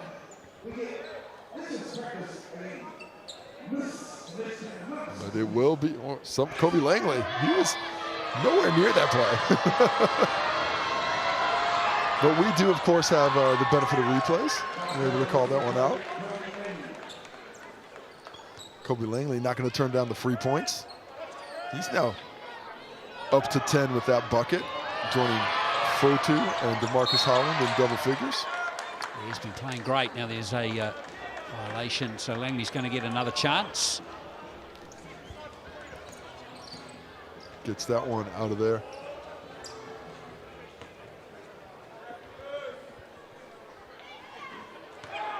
So another chance here for Langley. Does get that second one to 4. 10-point game again. Comes Lewis. Oh, blocked there, but no, a foul called there on Akuba. Well, that's got to be on Jones from behind, because that was clean as... A whistle. As long as it's a really clean one. Because he pinned that up on the glass, but that looks like it's Akuba's foul. Nice aggressiveness by Tatui Lewis. Gets rewarded, and I didn't see the contact there, but that will send Akuba to the line as he, Akuba to the bench as he picks up his 3rd personal foul. Well, that's what Tauranga would have needed. One of the stars in the Nelson team getting in a bit of foul trouble in the first half. Well, speaking of foul trouble, Cruz Pereira Hunt on 4 fouls. Yeah, that snuck through to the keeper, that one, didn't it? That's unfortunate for the Phi. Beautiful pass by Langley. So yeah, that's tough for the Phi. Best local talents in their team. Cruz Pereira Hunt in foul trouble in this first half. Greta. There's a foul on him. He's Dan Greta at his best. Just a determined driver. He's not as aggressive offensively this time around against the Phi as he had to be the last matchup. I believe he took 29 shots in the home loss to the Phi. He's a talented offensive player, but the Giants want to spread that ball around a bit more than that. Dan Fotu, Kobe Langley off to a great start. You know Dan Greta is going to be coming along for the ride shortly. On 9 points now, make it 10 with the make. I've always enjoyed watching Dan Greta play for the Illawarra Hawks in the Aussie NBL. It's all commitment, isn't he? This is the second free throw, though. Lee's got the rebound. Under 2 to play in this first half. Good chance for Tauranga to finish strongly. They're not down that much, despite Nelson really controlling the game. If the Phi could get a couple of good looks, they'd be right in this at halftime. Lewis gives it to Lee, and there's Langley with another steal. How good is he in that statistical category this season? Second of the game, I reckon, Casey. Oh, just great quickness. He anticipates things so well. He's completely outmatched in terms of size on the block, but with that speed, he just snatches it from Ira Lee. Off the ball foul there. Is that an illegal screen? Going against Ira Lee, surprised. Didn't see a lot of contact in the screen initially, so I can empathize with Ira Lee in his confusion. Take another look at it. Gets a little bit of a hip check, I guess. When you stick that out and create the space, that can get whistled. You have to stay in your cylinder as a screener. Ira Lee put the B in sub right with that one, didn't he? But maybe he didn't because he got caught. He did get caught. He did get caught there. 1 point game to Nelson. 4-2 with 14 points, 5 from 8 in the field is Mike Fitchett.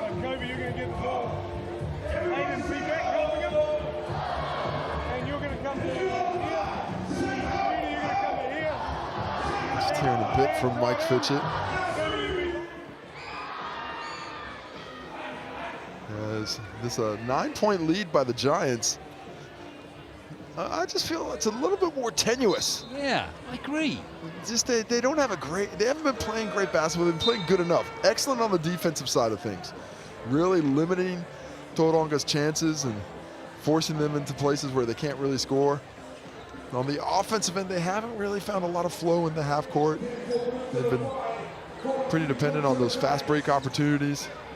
I don't know about you, Kate. I feel like the Phi are going to go on a run at some point. You're just a Tauranga local, aren't you? Not really, but just has that feel about it. Sometimes you got to go with your gut, don't you?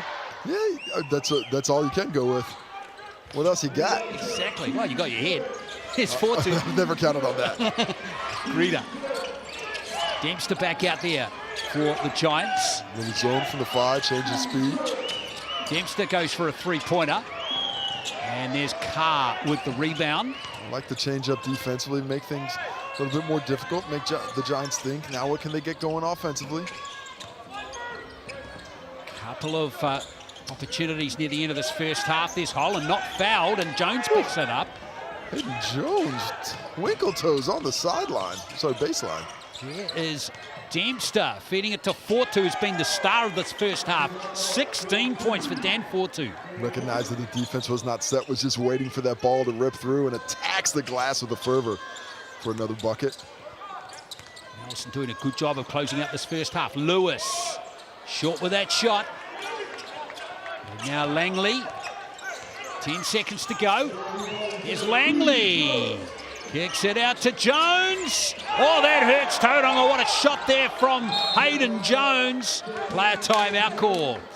Well, beautiful drive. Kobe Langley, excellent understanding of where the shot clock was.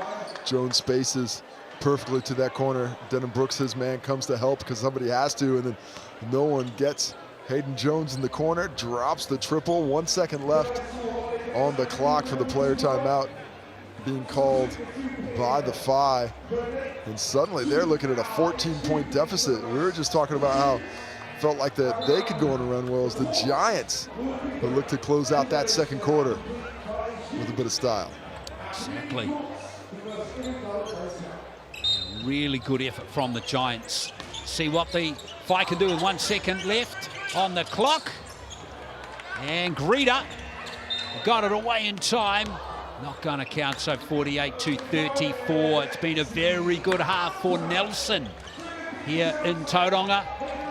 In the Cells NBL match, it's a 14-point margin at halftime.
Yes, halftime here in Tauranga, and it's a very good performance from Nelson so far. 48 points to 34 is the score. And, a number of their starting five. In fact, Casey, Frank, all of their starting five have been great. I mean, we've seen Alex Minort play a good support role, but Langley, Greta, and Fortu in particular, they've all been outstanding. Dan Fotu's the standout, 16 points at halftime, shooting 66% from the field. A couple of rebounds to go along with it, but his aggressiveness offensively really shifted the defense. As we take a look at the Chemist Warehouse stats, that's Dan Fotu, the leading scorer in the game with 16. DeMarcus Holland has been very solid offensively, 11 points for him, has only missed very few shots, 4 for 4 from the field actually. Dan Greta in support, 10 points. Kobe Langley, excellent for the Giants as well. On the rebound side, the Five started to make some inroads in that category as this game went along. Just 5 rebound deficit now. Ira Lee has the most in the game, but it's been just a group effort for the Giants to control. 4 assists for Kobe Langley, getting everybody involved. DeMarcus Holland 2 assists to go along with his leading scoring credentials for the Phi. A couple of blocks on the Phi side for Bazent Lee. The steals, though, creating turnovers. Dan Greta with 3 of them. Kobe Langley, a couple of thefts themselves. And those turnovers the Giants are creating have led to a lot of easy offense. And those easy opportunities have really changed things. Overall, the Giants 8 more shots than the Phi, when combined with their higher efficiency, has made this a much bigger game, a much bigger deficit for the FI to come back from than they would have thought so coming into the game. Yeah, so nice job done by Nelson after seeing their 12-point lead evaporate. Well, not evaporate, but cut to 5 at one point during that second quarter. But they eased away again really nicely with some really good, solid all-round basketball. So 48-34, second half coming up shortly here on Sky Sport.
This is a must-win game for the FI. This is a must-win game for the FI for us to carry on into the finals. This is our first year with ever being in the league, the NBL league. So if we make this into the finals, it will be something that is unexpected, but also something that we can aspire to each year and each year and each year and each year and each year. Okay, fine. So if you're feeling all right, if you came to enjoy yourself and you came to support the FI, make some noise!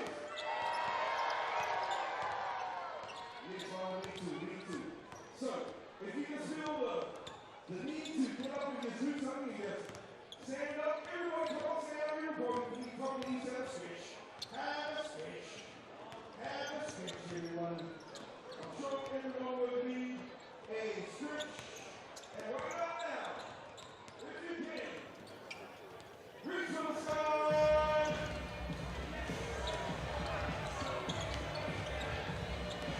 .48-34 it is to Nelson.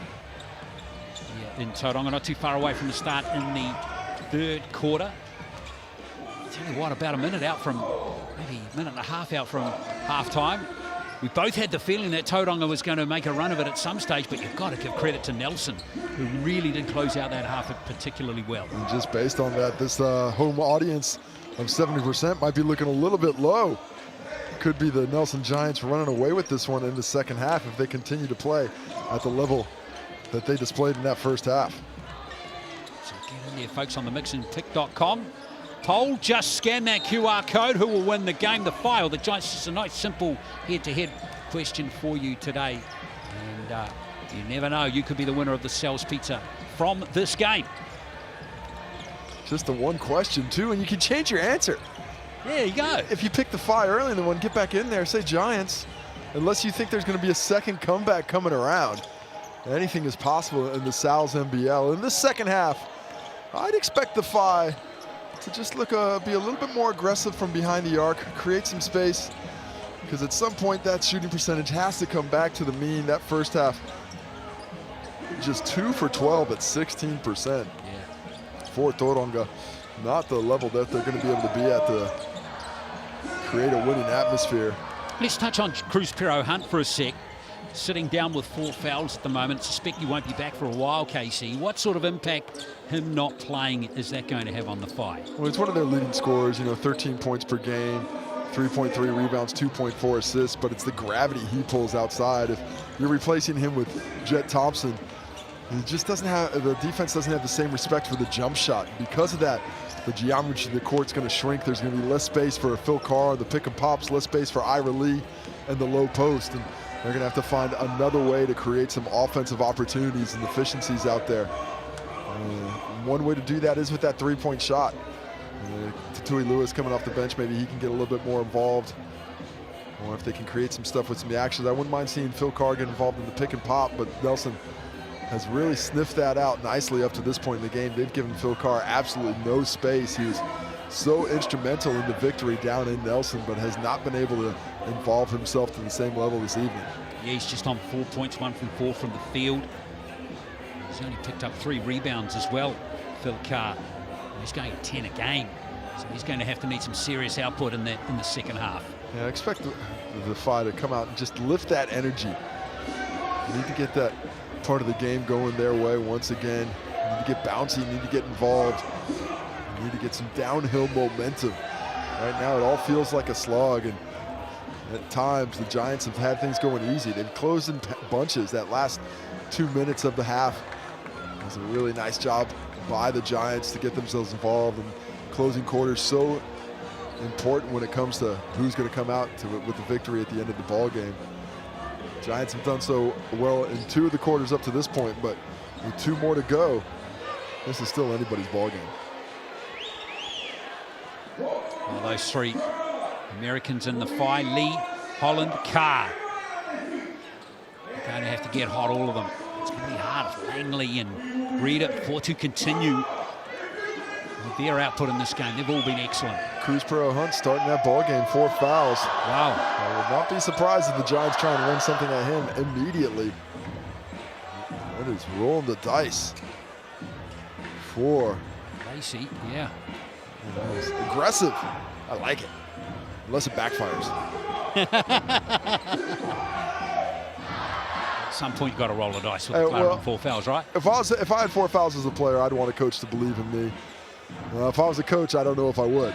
But those are the decisions you have to make, though. Can we get away with playing him for 5-6 minutes in this quarter, lift the talent on the offensive end, and hopefully stay a little bit closer?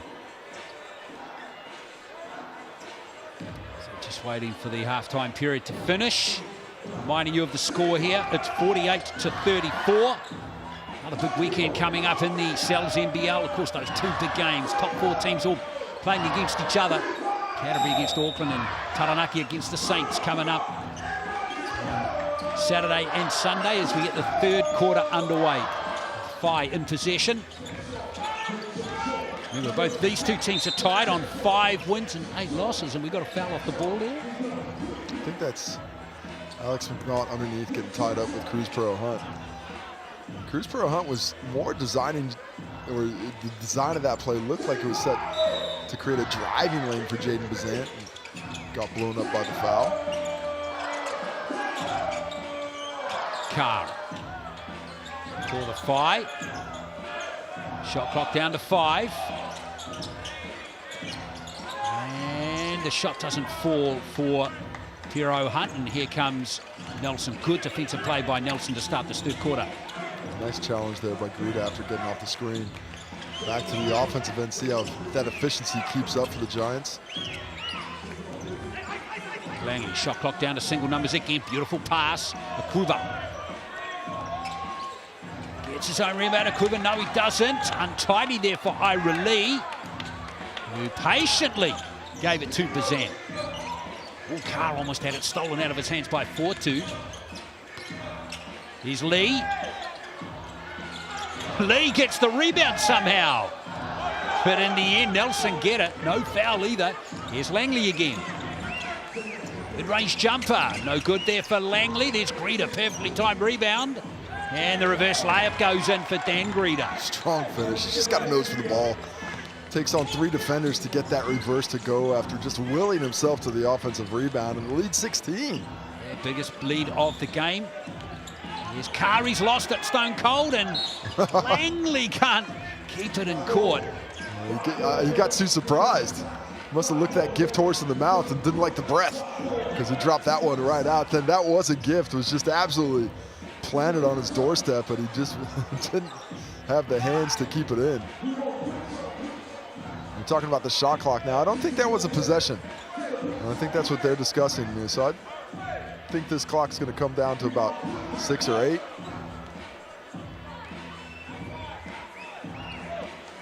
Just sorting it out now. Looks like it might be staying at 14, Casey. Well, the refs are hanging on too long. Down to 12. Well, it took another couple seconds. Split the difference. Here's Carr. Zone defense for the Giants. 10 to 5, find some space outside against it. Zant from the free throw line. And Lee has it smashed out of his hands by Greta, so it's still going to be 5 ball, and the shot clock goes back to 14. 2 things. I love the execution, beautiful jump shot. And second, I love the work rate of Ira Lee. Things aren't going his way right now, but he's got his nose on the grindstone trying to create possession. Something's going to go his way eventually. There it is. And he just uses his quickness. Akuba's got the size and the length on him, but Ira Lee's got that bounce ability when he puts it on the floor. Straight back comes Langley. And speaking of bounceability, Kobe Langley aggressive in that one, and Cruz Pero Hunt had nothing to do because he's got that 4-foul problem. Here is Pero Hunt. Lobs it over to Carr. Bazant was wide open in the corner. Can't get the ball to him at the moment. Now he gets it. Bazant fakes on McNaught and buries the three-pointer. Good patience offensively. Eventually got it to the guy who was open the whole time. The head fake clears the space. McNaught jumps early. And 3 for Bazant. And McNaught, well, it was a bit ugly that layup, but it doesn't matter how it goes in. It's if it goes in. Well, they're challenging him to be a scorer, and he's keeping them honest enough with these drives that they're going to have to respect it. 3 doesn't fall for Phil Carr. 15-point game. 4-2. Hasn't scored in the second half just yet, Dan. 4-2. Almost loses it out of court. Determined, Dan. 4-2 on Carr. Phil Carr started pulling out the chair there before the contact happened, and Fotu kept his balance and was able to get to the other side for an easy finish on the reverse. 18 for 4-2, and there is Carr getting 2. Might have been tipped in by Lee there. Yeah, I think it's Ira Lee there, sneaking some points away from Holland. I love a good point theft on the rim. Only if you're the recipient of those 2 points, Casey. Nobody was stealing buckets from me. I was stealing from everybody. Nice block. Here's Holland. And the Phi got something going if they get a bucket here. Santon take the 3-point shot. Here he is again, Jaden Bazant. They go for the rebound again. 3 Nelson players right there. Ira Lee saying, man, I'm getting manhandled here. Give me something. But they're going to give that ball back to the Phi. I think that's a benefit of the doubt. We're not going to blow the whistle on Ira Lee, but we're going to let you keep the ball. 14 seconds on the shot clock. And the Phi have had some solid execution on the out of bounds. Lee. Here's Carr again. Holland. There's a foul on Greta. And it's just so much basketball before there's any arm contact. I can see why Greta's frustrated, but he does eventually get that arm. Holland just putting his head down and driving right into the chest of Dan Greta. Look at, just attacks him there. You see, he gets the ball first, but he gets the arm afterwards. And there wasn't much chance for the ball to go in, but that contact still exists. Marcus Holland at the line now.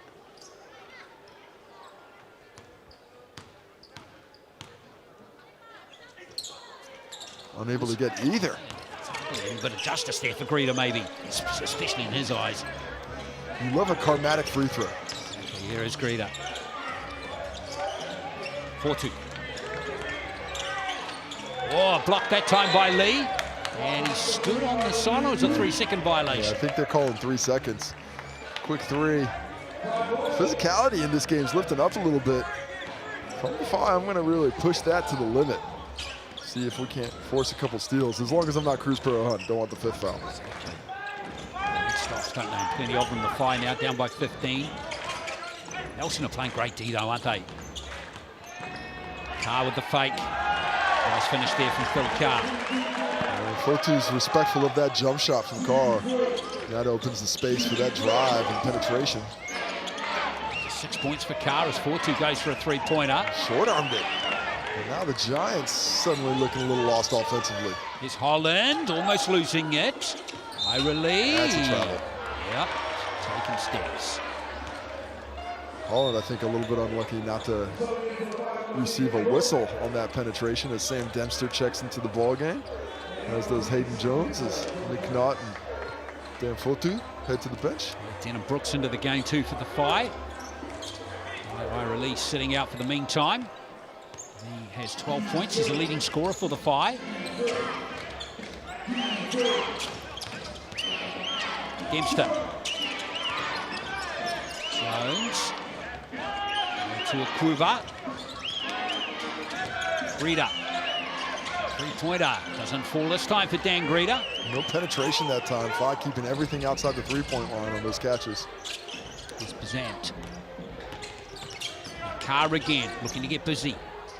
Nice little fadeaway jumper. Well, he's putting his head down and driving now. The Giants bigs have to change the way they're defending him and realize that his attack plan has changed.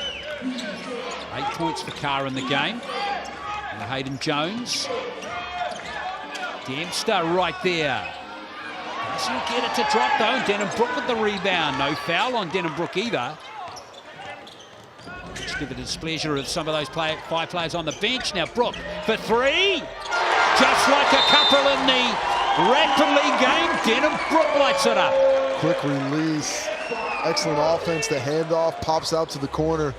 Multiple defenders get stuck with Cruz per Hunt. Greeter chasing Dempster on that peel switch. And Dan Greeter just cannot get back to Denham Brook into the corner in time. Excellent response by Tauranga to create some offense and make things difficult for Nelson on the other end.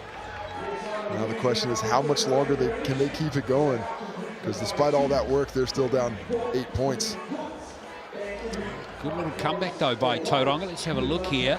Well, look at that Tatui Lewis bucket. That's the shot doctor, Steve Campbell. Legend of New Zealand basketball. He's been saying that Tatui Lewis is a walking bucket. That bucket doesn't have any legs though, so. 9 points in a row here for the Whai. They need a little bit of a run because they were down by a pretty healthy 15 points there for a little while. In fact, it was 17, 56-39. And Fortu got that layup. So, boy, the Whai needed something. And they found it.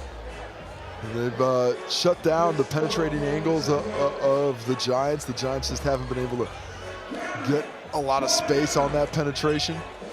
And offensively, they've stopped relying on the three-point shot. Phil Carr, among others, penetrating, attacking the glass on the offensive rebounds, creating some extra opportunities. And the team that was struggling for efficiency at halftime has crept that field goal percentage inside the three-point line up to 48.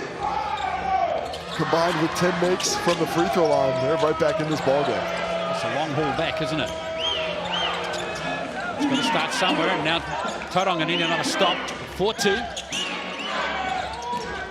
That's 20 points in the game for Dan Fortu. Interesting, they were in that zone, and when the ball went to the post, they switched to a man. And by switching to that man, that gave Fortu the space he needed to operate and take advantage of his strength against Denham Brook on the post. So that stopped a 9-0 run for Tauranga. Here's Carr again, who's having a very good third quarter. Phil Carr. Man, he is putting the ball on the floor and just scoring. A little change of direction there, the runner away. Not an easy shot to make it, but he does it nicely. Oh, and now Greeter's been called for traveling. Came off a little bit too quick on that handoff. Taking a look, Phil Carr dribble left, crossover, fading. Outside the key there with the kiss off the glass, a soft touch on display. If I'm Phil Carr, I'm attacking the glass again. Give me that bucket. Sands, oops, poor pass that time, but luckily the Whai keep possession. And Bazant. Is that an offensive foul? It is. Bazant's accepting of it. Well, strong defense there. Take another look at it. The off-ball, you see that he grabs the hip. A nice call there. Good, tough angle to see it from the broadcast side, but he gets that hand and grips it. Gets the whistle. Dempster almost lost it. Denham-Brooke got in there. Jones. Dempster. Sam Dempster. Oh, yes. Sammy D, the captain. Yeah. Straight to the cup. Gets the whistle. He's still politicking for calls. You already got it. You're up to 60. Leads back to 10. Sammy D can stretch it to 11. There's the drive on Denham-Brooke. Goes to with the left-hand drive, but the right-hand finish. Same foot, same hand. Sammy D. 4 points for him. First visit to the Chemist Warehouse line tonight, and he gets a three-point play. Well, timely bucket. Making that scoreboard tick over. Holland. Lewis. Vera Hunt still out there for the fight.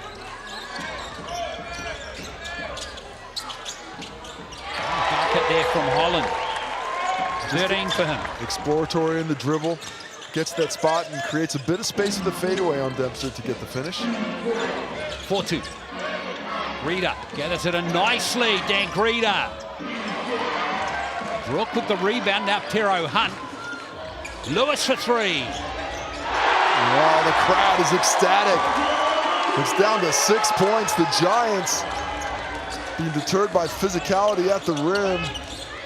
On one end, on the other, the transition look wide open for Tatui Lewis. Start spreading that news. Absolutely. He's been going, he's third in the league for three-point percentages, Lewis. At just over 44%. Now Dempster with 5 on the shot clock. Doesn't drop that one, but Dempster's going to go back to the line to shoot two. Well, the captain just finding a way to create some offense out of nothing. The Giants there in that group looked a little bit affected by the pressure. Tauranga stiffing things out, forcing those couches outside beyond three, but with a low shot clock, Dempster just makes something happen, puts the ball on the floor, gets to the cup. There was under 3 on the clock when that whistle went off, and lead down to 6. Giants need something out of their captain. He creates it. Yeah, Dempster again, he's so good for this team over so many years. Is he going to miss this one for free pizza? I think the free pizza's already happened, unless we were talking about the technicality. But I don't think Styles is going to go out on technicality. Sammy D's not missing 2 in a row, though. We know that. 62-55. He's coaching young fellas. He can't go out there and miss two free throws in a row and then preach making the free throws. Exactly right. He'll cop some heat, won't he?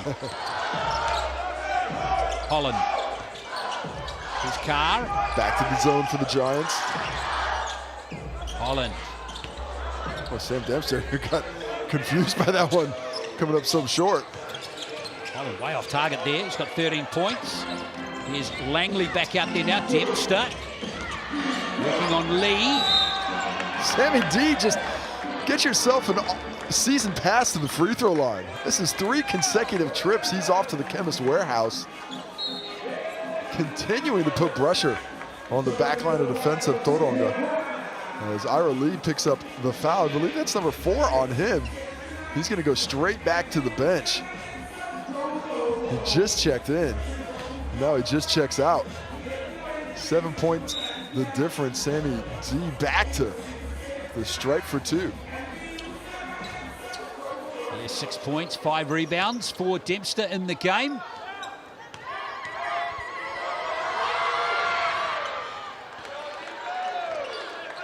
Loves to compete, doesn't he, Sam Dempster? You have to love to compete. 17th year in the league. The Giants ain't getting them rich. It's getting them rich in spirit. He's created quite a following down there. And certainly the Giants franchise, the other players, past players, have the utmost respect for what he's done for that franchise for the last decade plus. Here's Brooke for 3. It's hard off the rim, and Carr is all over that one. Working away on him, Akuba here. Hero Hunt for a 3-pointer. needed a fall for Tauranga. 2 great looks, neither drops. Nothing wrong with the quality of shot. Langley off the left hand, can't get it to fall. Hero Hunt off and running for the Whai. And going coast to coast, no. Well, it's helter-skelter at the moment. Carr. Helter-skelter's one way, sloppy's another. Somebody needs to settle things down, take control. About a 1-second differential between shot and game clock now. Holland is looking to soak up a bit of that time.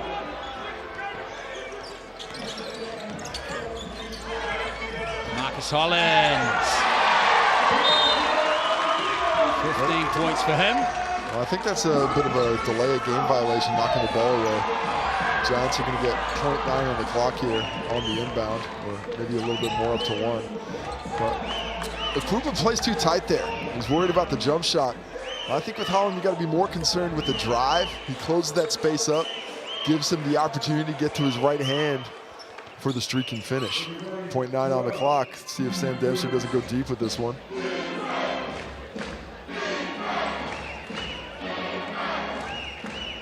See if he doesn't have a little gridiron in him. A little QB1. 2 seconds left here in this period. Jones. A lot of time, a lot more time than that. Exactly. Could have maybe made another pass, but nonetheless, that's been a good quarter for the Whai. They were down by 14 at halftime. Now the deficit's just 7 with 1 quarter to play. It's Nelson 64, Tauranga 57.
Checking you're awake.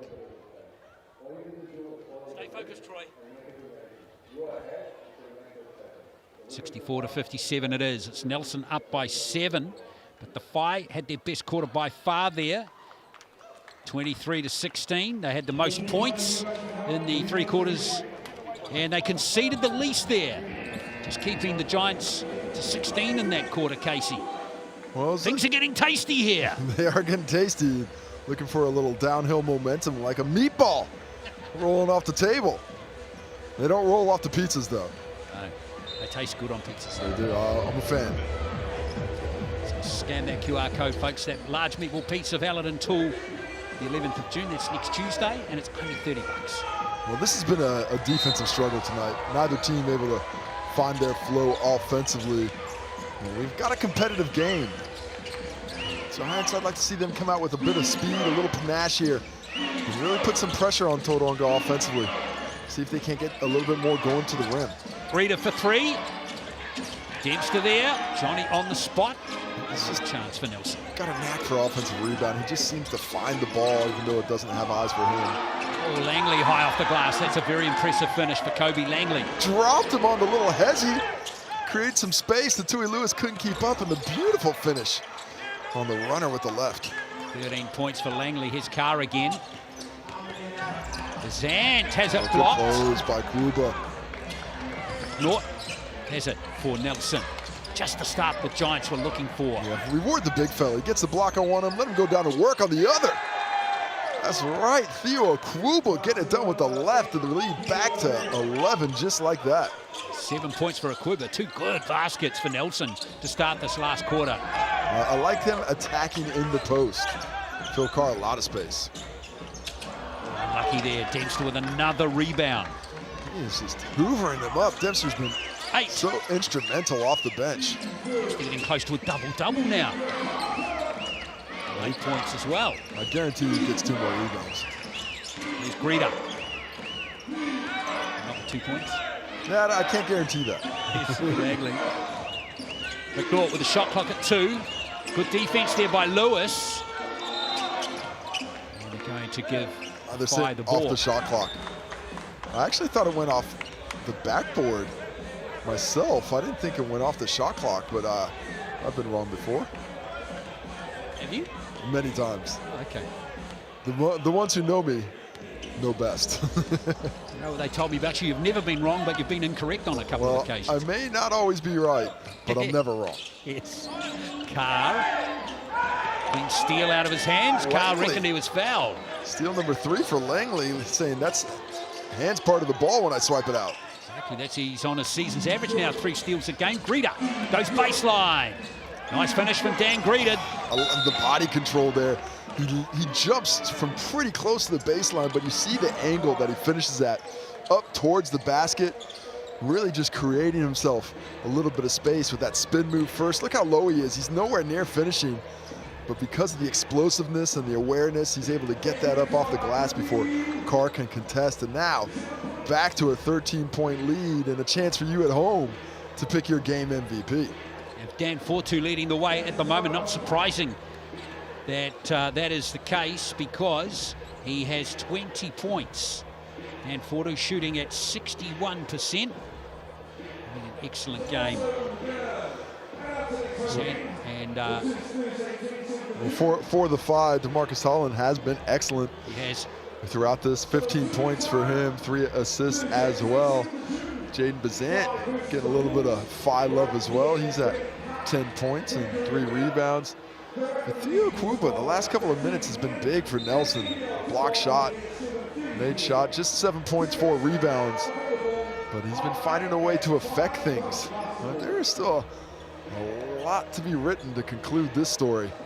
Worth mentioning, though, that Nelson, in 2 minutes and 6 seconds of play, Casey, or 8 seconds in fact, have not scored yet in this quarter. They're being outscored 6-0. Yeah, Tauranga's, it's been tough for them. They've had a couple of decent looks, but the Giants have been able to create turnovers. And they've finished quarters well in the first half. They've started this 4th quarter well. They came out, they jumped up, they've got some energy. They're creating their opportunities. A 13-point lead now with 8 minutes to go. Is there time for the momentum to swing back to Tauranga? See if that happens. There's a 3-pointer way off target there from Bazant. They've been running that screen, that running up into that on-ball screen against the zone quite a lot. They've had a lot of those 17-foot looks. That one was a 3, but very few of them have been dropping. As the percentages for the Phi creeping back down to where they didn't want them to be. Exactly. Just below 40% now. And 26% from behind the arc. Well, that is somehow better than the Nelson Giants 21, as the issue with the clock seems to have been completely figured out. Back to the ball game we come. Langley. Dempster remains out there, and why not two? He's been excellent off the bench. Langley over to Sammy D. Now Greeter. Shot clock down to 8. Langley gives it to Greeter for 3. Tough contest for the ball there with Ira Lee. That's going to be a foul on Akwuba. It is. That's 4 on him. That's 4 on him, and we've got also a correction that was made on the foul sheet. Cruz Pero Hunt's actually on 3 fouls. I mentioned earlier he was on 4. But swap that around. He's on 3, but Akwuba with his 4th. I'm a little bit surprised that they're leaving him out there. I'd bring in Dan Fotu and save Akwuba for the stretch run. Yeah, just in case, right? There's Carr. Pero Hunt. Kazan inside the three-point line, buries the longest two-pointer probably of the season. They've had that look all night long. That little screen coming up on the reversal has been there with a lot of affinity. First points for Tauranga in this quarter. Came at a good time, still just down 11. Plenty of time to make up the deficit. McNaught. And the shot clock down to single figures, and McNaught loses the ball, and here comes the Whai. Good stop for them. Carr almost has it stolen. Langley made the initial play, and he's got it. Langley creates another turnover. I don't know if he gets credit for it, but he should. And now he's going to have this offense on his hands. This is what I want to see with the ball in the hand right now. Kobe Langley attacking. Against her. Shot clock down to 5. Langley forced to put up a deep shot. Not going to fall, and here comes Ira Lee. Ira Lee, yes. Off to the races. Gets to the ball first, and Dan Greta doesn't pick up the foul. Might have been better off getting one about half court instead. It's down to 9. He has 14 for the Whai. And just Giants really don't know where they want to go to try and get buckets. Yes. Again, the shot clock is down to 4. North. It's not who you want the ball in the hands of at the end of the clock. Maybe I'm wrong. The running hook shot from Alex McNaught. The big game of hot potato. Nobody wanted it. Well, Alex McNaught says, I'll take it. 6 points for McNaught, and they were 2 valuable points for Nelson. Because you felt momentum might have just been shifting again. Look at that fight inside by Greta against Ira Lee. Greta win who, me? Yep, you. He's just fighting him. Putting his body on the line, trying to keep Ira Lee out of the post. Take another look at Alex McNaught on the runner. A lot of bounds he lands. Oh my goodness. He makes the tough ones, doesn't he? Sam Dempster, Alex McNaught check out of the ball game with 5 minutes to go. And Alex McNaught, remember, coming off a sore ankle as well. Ira Lee, that's the first one, go short.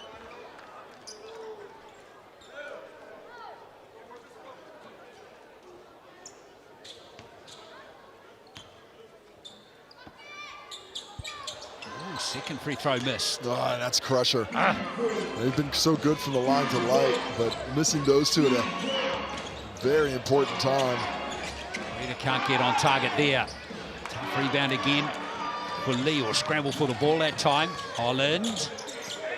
Almost running out of room there. Here's Carr. Wide open is Ira Lee, and he buries the mid-range jumper. Well, he doesn't shoot a bunch of jump shots. Not often does he leave the key, but that's a big hit with a lot of space, putting pressure on the Giants to continue that scoreboard ticking over. He has 16 now. Here's Jones. Langley. Again, the Whai play good defense to put this play deep for the Giants. Oh, that hurts. What a big 3 there for Greta. What a huge triple. Coming into that shot, they were just 3 for 15 from behind the arc, and Dan Greta not that much better in today's ball game. 0 for 2, but he hits his first one of the night, and a huge one it is. A 12-point lead now with under 5 minutes to go. And just the Giants really struggling to penetrate that defensive wall of the Whai. So Dan Greta says, I'll just hit you with a dribble and drop a triple. 12-point lead, not a lot of time left. Greta got 14 points now. Fotu moving up the ranks on the mixandpick.com MVP. He's got some fans out there, Casey. Yeah, he's got game tonight as well. He's put together a big one. These things have 6% for just about everybody else, but 67% for Fotu. It's because his big brother's in the house tonight. Indeed. Got to play good for big bro. Stand 4-2. And men are locked in to the instructions of his head coach, Mike Fitchett. Such a vital game, isn't it? 5 and 8 with that logjam of teams in the middle of the table. I mean, there's a possibility to get into that 6th and final final six spot, his final spot this season with less than a 500 record. I think 10-10, I think, gets you in. But now these teams are all sitting on 8 losses right now. This 9th loss tonight for the loser of this game, that gives you next to no margin of error the rest of the season. So these games that you're playing against the teams that are in that same category, chasing that same spot, almost double in importance. And the Giants are stepping up. Yeah, so it's a big 4 minutes for both teams coming up here to win this match. Holland all of a sudden slams the door shut. Pero Hunt, shot clock down to 4. Oh, the second bank shot of the day. Jaden Bazant calls glass again. Cuts it down to 9. The miracle drains in. But do the Giants have an answer? I was sitting there shaking my head. 4-2. Akuba. Langley. Oh, it's not an easy angle. Langley recovers somehow. Hunt through the jumper. Kuba's got the rebound and puts it back in for 2 valuable points. Huge rebound. Just about wrenched that out of the hands of Carr. The size of Akuba, the thing that kept him in it, with 4 fouls as well. Lee with an uncontested jam. Akuba with the late contest gets out of the play. Lovely find to get it to Ira Lee late, but still an 11-point lead as Hayden Jones gets fouled. A little unlucky there, maybe Holland. Another player flying through. Bazant might have picked up the foul. Like the aggressiveness on the ball, though. We'll take another look at Bazant with a drop-off just before his toe hits the ground, and Ira Lee, he's bouncy. He can finish with some form. Still a 9-point deficit. Nelson outscoring the 5 by 2 in this quarter, and there's Dan 4-2 going to work again. Right at Ira Lee, 4 fouls. He has to be careful. Dan Fotu understands that and picks up another bucket. 20 points now for 4-2, and Lee almost loses it. Jaden Bazant. Nice pass into Carr. Oh! Greta says, get that shot out of here. Smacks it off the glass. Oh, 4-2 on the run now. Kicks it out to Hayden Jones. Can't get the mid-range jumper. Is it Kuba with another rebound? Kuba huge on the offensive glass in the 4th quarter. Doesn't get the make, but gets a second chance opportunity. 7 on the shot clock. Turnover Langley. Nice pass from Carr. Here's Holland. Gonna be a big 3 here. Not to be, and now Jones has picked up the loose ball. That's a crusher. Nice creation of the turnover. A decent look at it in transition. Had rebounders too, but it just bounced off the rim the way of the Giants. Attack off Fotu again, I like it. There he is, 4-2 with that drive again. Can't get that one to 4. Ira Lee lucky not to pick up foul number 5. A lot of contact on that finish. Phil Carr's gonna drain this. Is he? Yes. Way too much space. That's bad communication defensively by the Giants. They have to do better than that. 8 points now. They're just trying to get this game to the end, but they need to stay aggressive offensively. First 3 of the game there for Carr, who's up to 13 now. 4-2. Of course, for traveling there, but gonna go unanswered. Langley. Shot clock down to 2, soaking up. Oh, what a cut. Rita! That's a shot clock violation. Didn't get it off on time, just barely. From behind, Kobe Langley with a beautiful late find, the late cut to no avail as the Giants now a little bit more nervous than they were moments ago. See that pass? Oh, just before the shot clock. Great call by the coin officiating crew. Now what did the Phi do? They score again. Thanks. That time. Timeout called by Mike Fitchett. Just as Tauranga threatened to come back once more. Well, the lead down to 6 now. After this make, the Giants just have pulled back defensively from their highest level of execution and have relaxed on the offensive end, and that's enabled Tauranga to continue clawing at this lead. A little over a minute left. 2-possession ball game.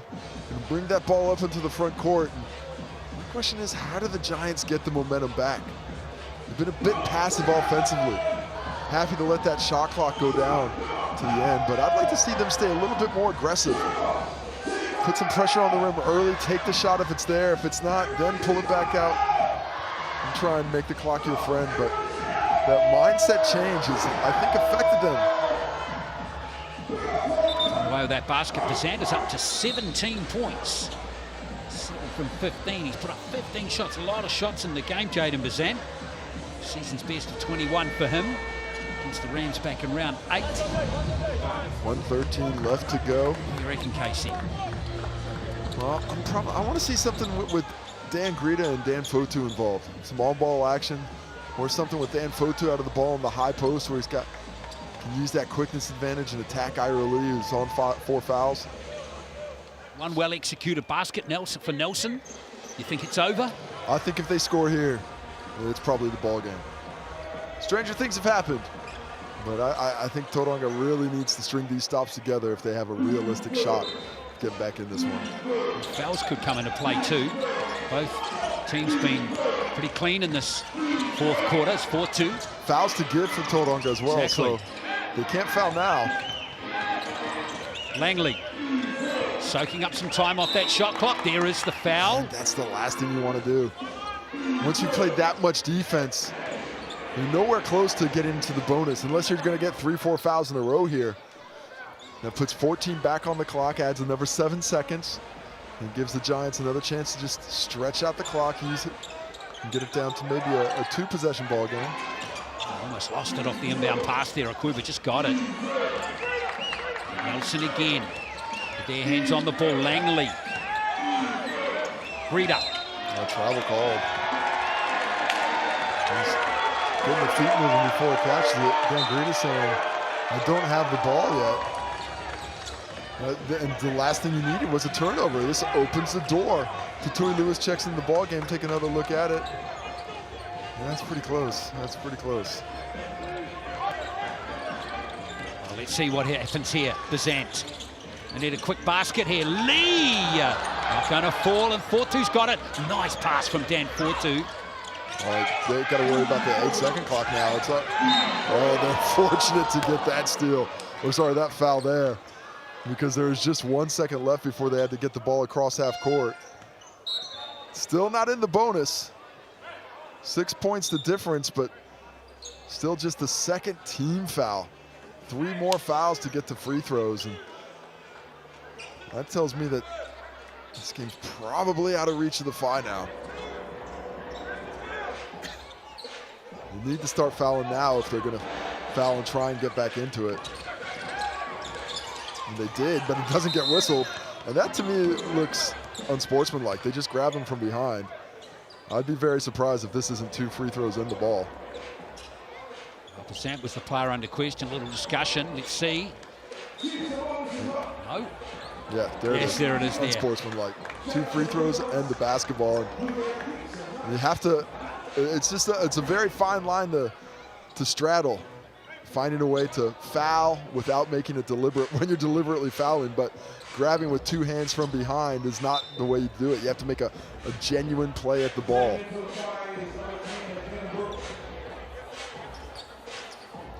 Well, some fans very excited behind the bench there. Yes. So Dan Fortu at the line. Looks comfy though. Oh, those headphones are outstanding, weren't they? Up to 7. Dan Fotu's like, oh, I got 2? I'll take 2. Looks like he likes it a little bit better without anything wrong. Was 1 for 4 at the stripe before this possession. Hits 2 big ones. Yeah, good finish coming up here for the Giants. 4-2 up to 22 points.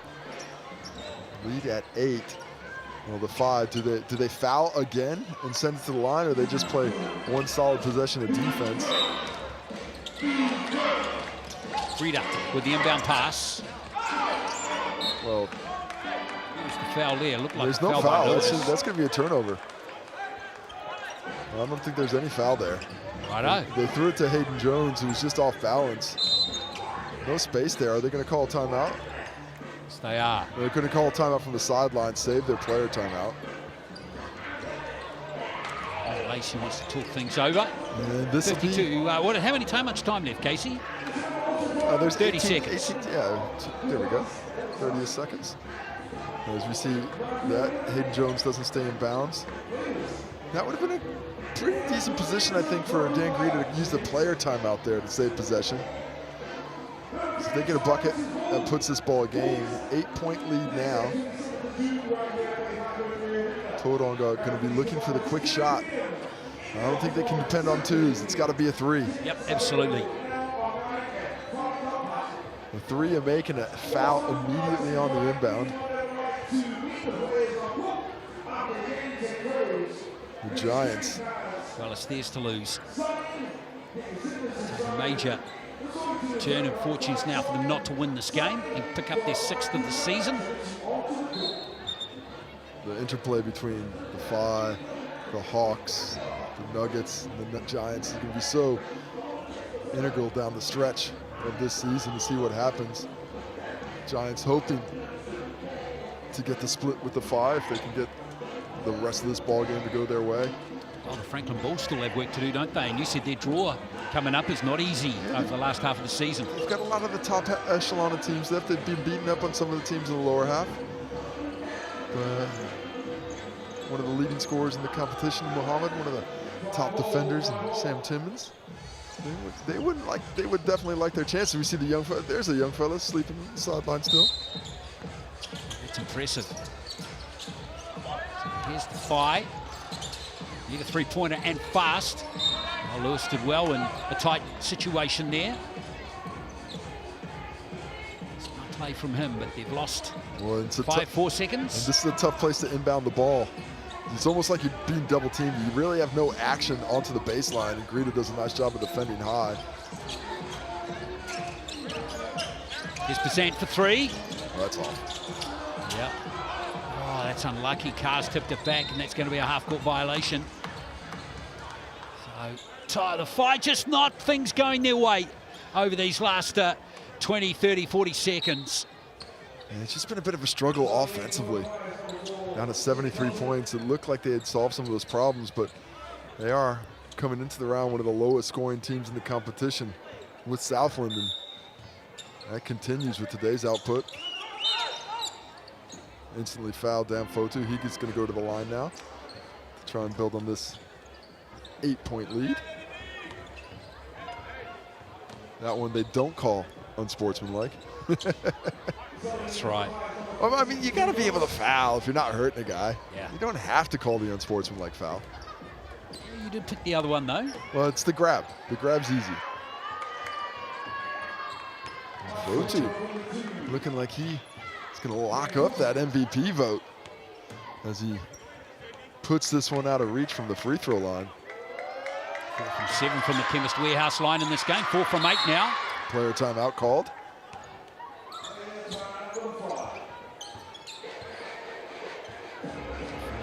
Has 23 points. It's too short of his season high 25 against the Saints back in round 7.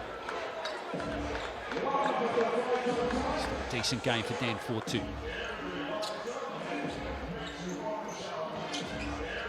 Travelling reserve for the Tall Blacks, who are away very soon to Europe to try and qualify for the Olympics. Mountain decline. Very truncated camp before that. Bazant to inbound it. Carr can't get it. It's ugly finish there for the Phi. Trying to get something deep on those flares. And then that angle, just tough for Bazant to finish it. Let's see if Tauranga don't let this one end, or they try and send the Giants back to the line. They're trying to foul. Bazant was mystified as he wasn't called for the foul, but then Brooke was. Eventually got to it. Hayden Jones, maybe just go shoot the layup button. Take the 11-point lead. And we are parading ourselves to the stripe to finish things. Let's see if Hayden Jones can add to his total, who's played some big minutes here down the stretch. 5 points, a couple of rebounds, and a couple of free throws here to completely ice this ball game. So there goes Jones with his first free throw of the game from the Chemist Warehouse line, first visit. Lead is 11 with 7.5 to play. Here's Holland with the last play of the game. And that will do it. Good win for the Giants. Bounce back after that loss to the Hawke's Bay Hawks. Coming to Tauranga to get the job done against the Whai. And they pretty much led from the start and ended up closing a pretty impressive win. Final score here, 84-73. Well, for me, it was all just about the defensive game plan. They really forced the Whai into some areas that they weren't comfortable scoring, and neither team with great efficiency, mostly due to their inability to hit the ball from deep. And when the Nelson Giants were able to stay within the same realm of the Whai from behind that three-point arc, that game was always going to be theirs to win. Great performance from Dan Fotu leading the way with 23. But I think it was a team effort that got it done, especially on the defensive end. Take a look at the MVP. Everybody at home thinks it's Dan Fotu, so he is your fan's choice. If you picked Dan Fotu, you might be in to win a pizza today from Sal's. Excellent performance of him, but look at the happiness. I guess that's happiness from Tom Ingham and Dan Fotu.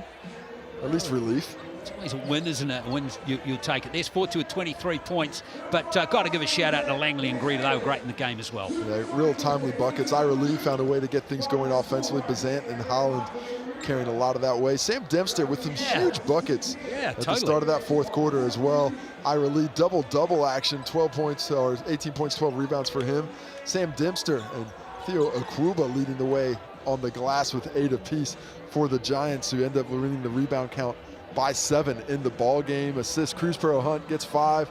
Holland with 3, 4 for Kobe Langley leading the Giants. A lot of one-on-one basketball and a few trips to the Chemist Warehouse stripe for them as well. 3 blocks for Dan Greta in the end, matched by Phil Carr on the other side. 2 for Ira Lee, despite that foul trouble. And this is where one of the differences is. 14 turnovers for the Whai, a lot of those created off steals. 3 for Kobe Langley, 2 for Dan Greta. 1 apiece for a young contingent.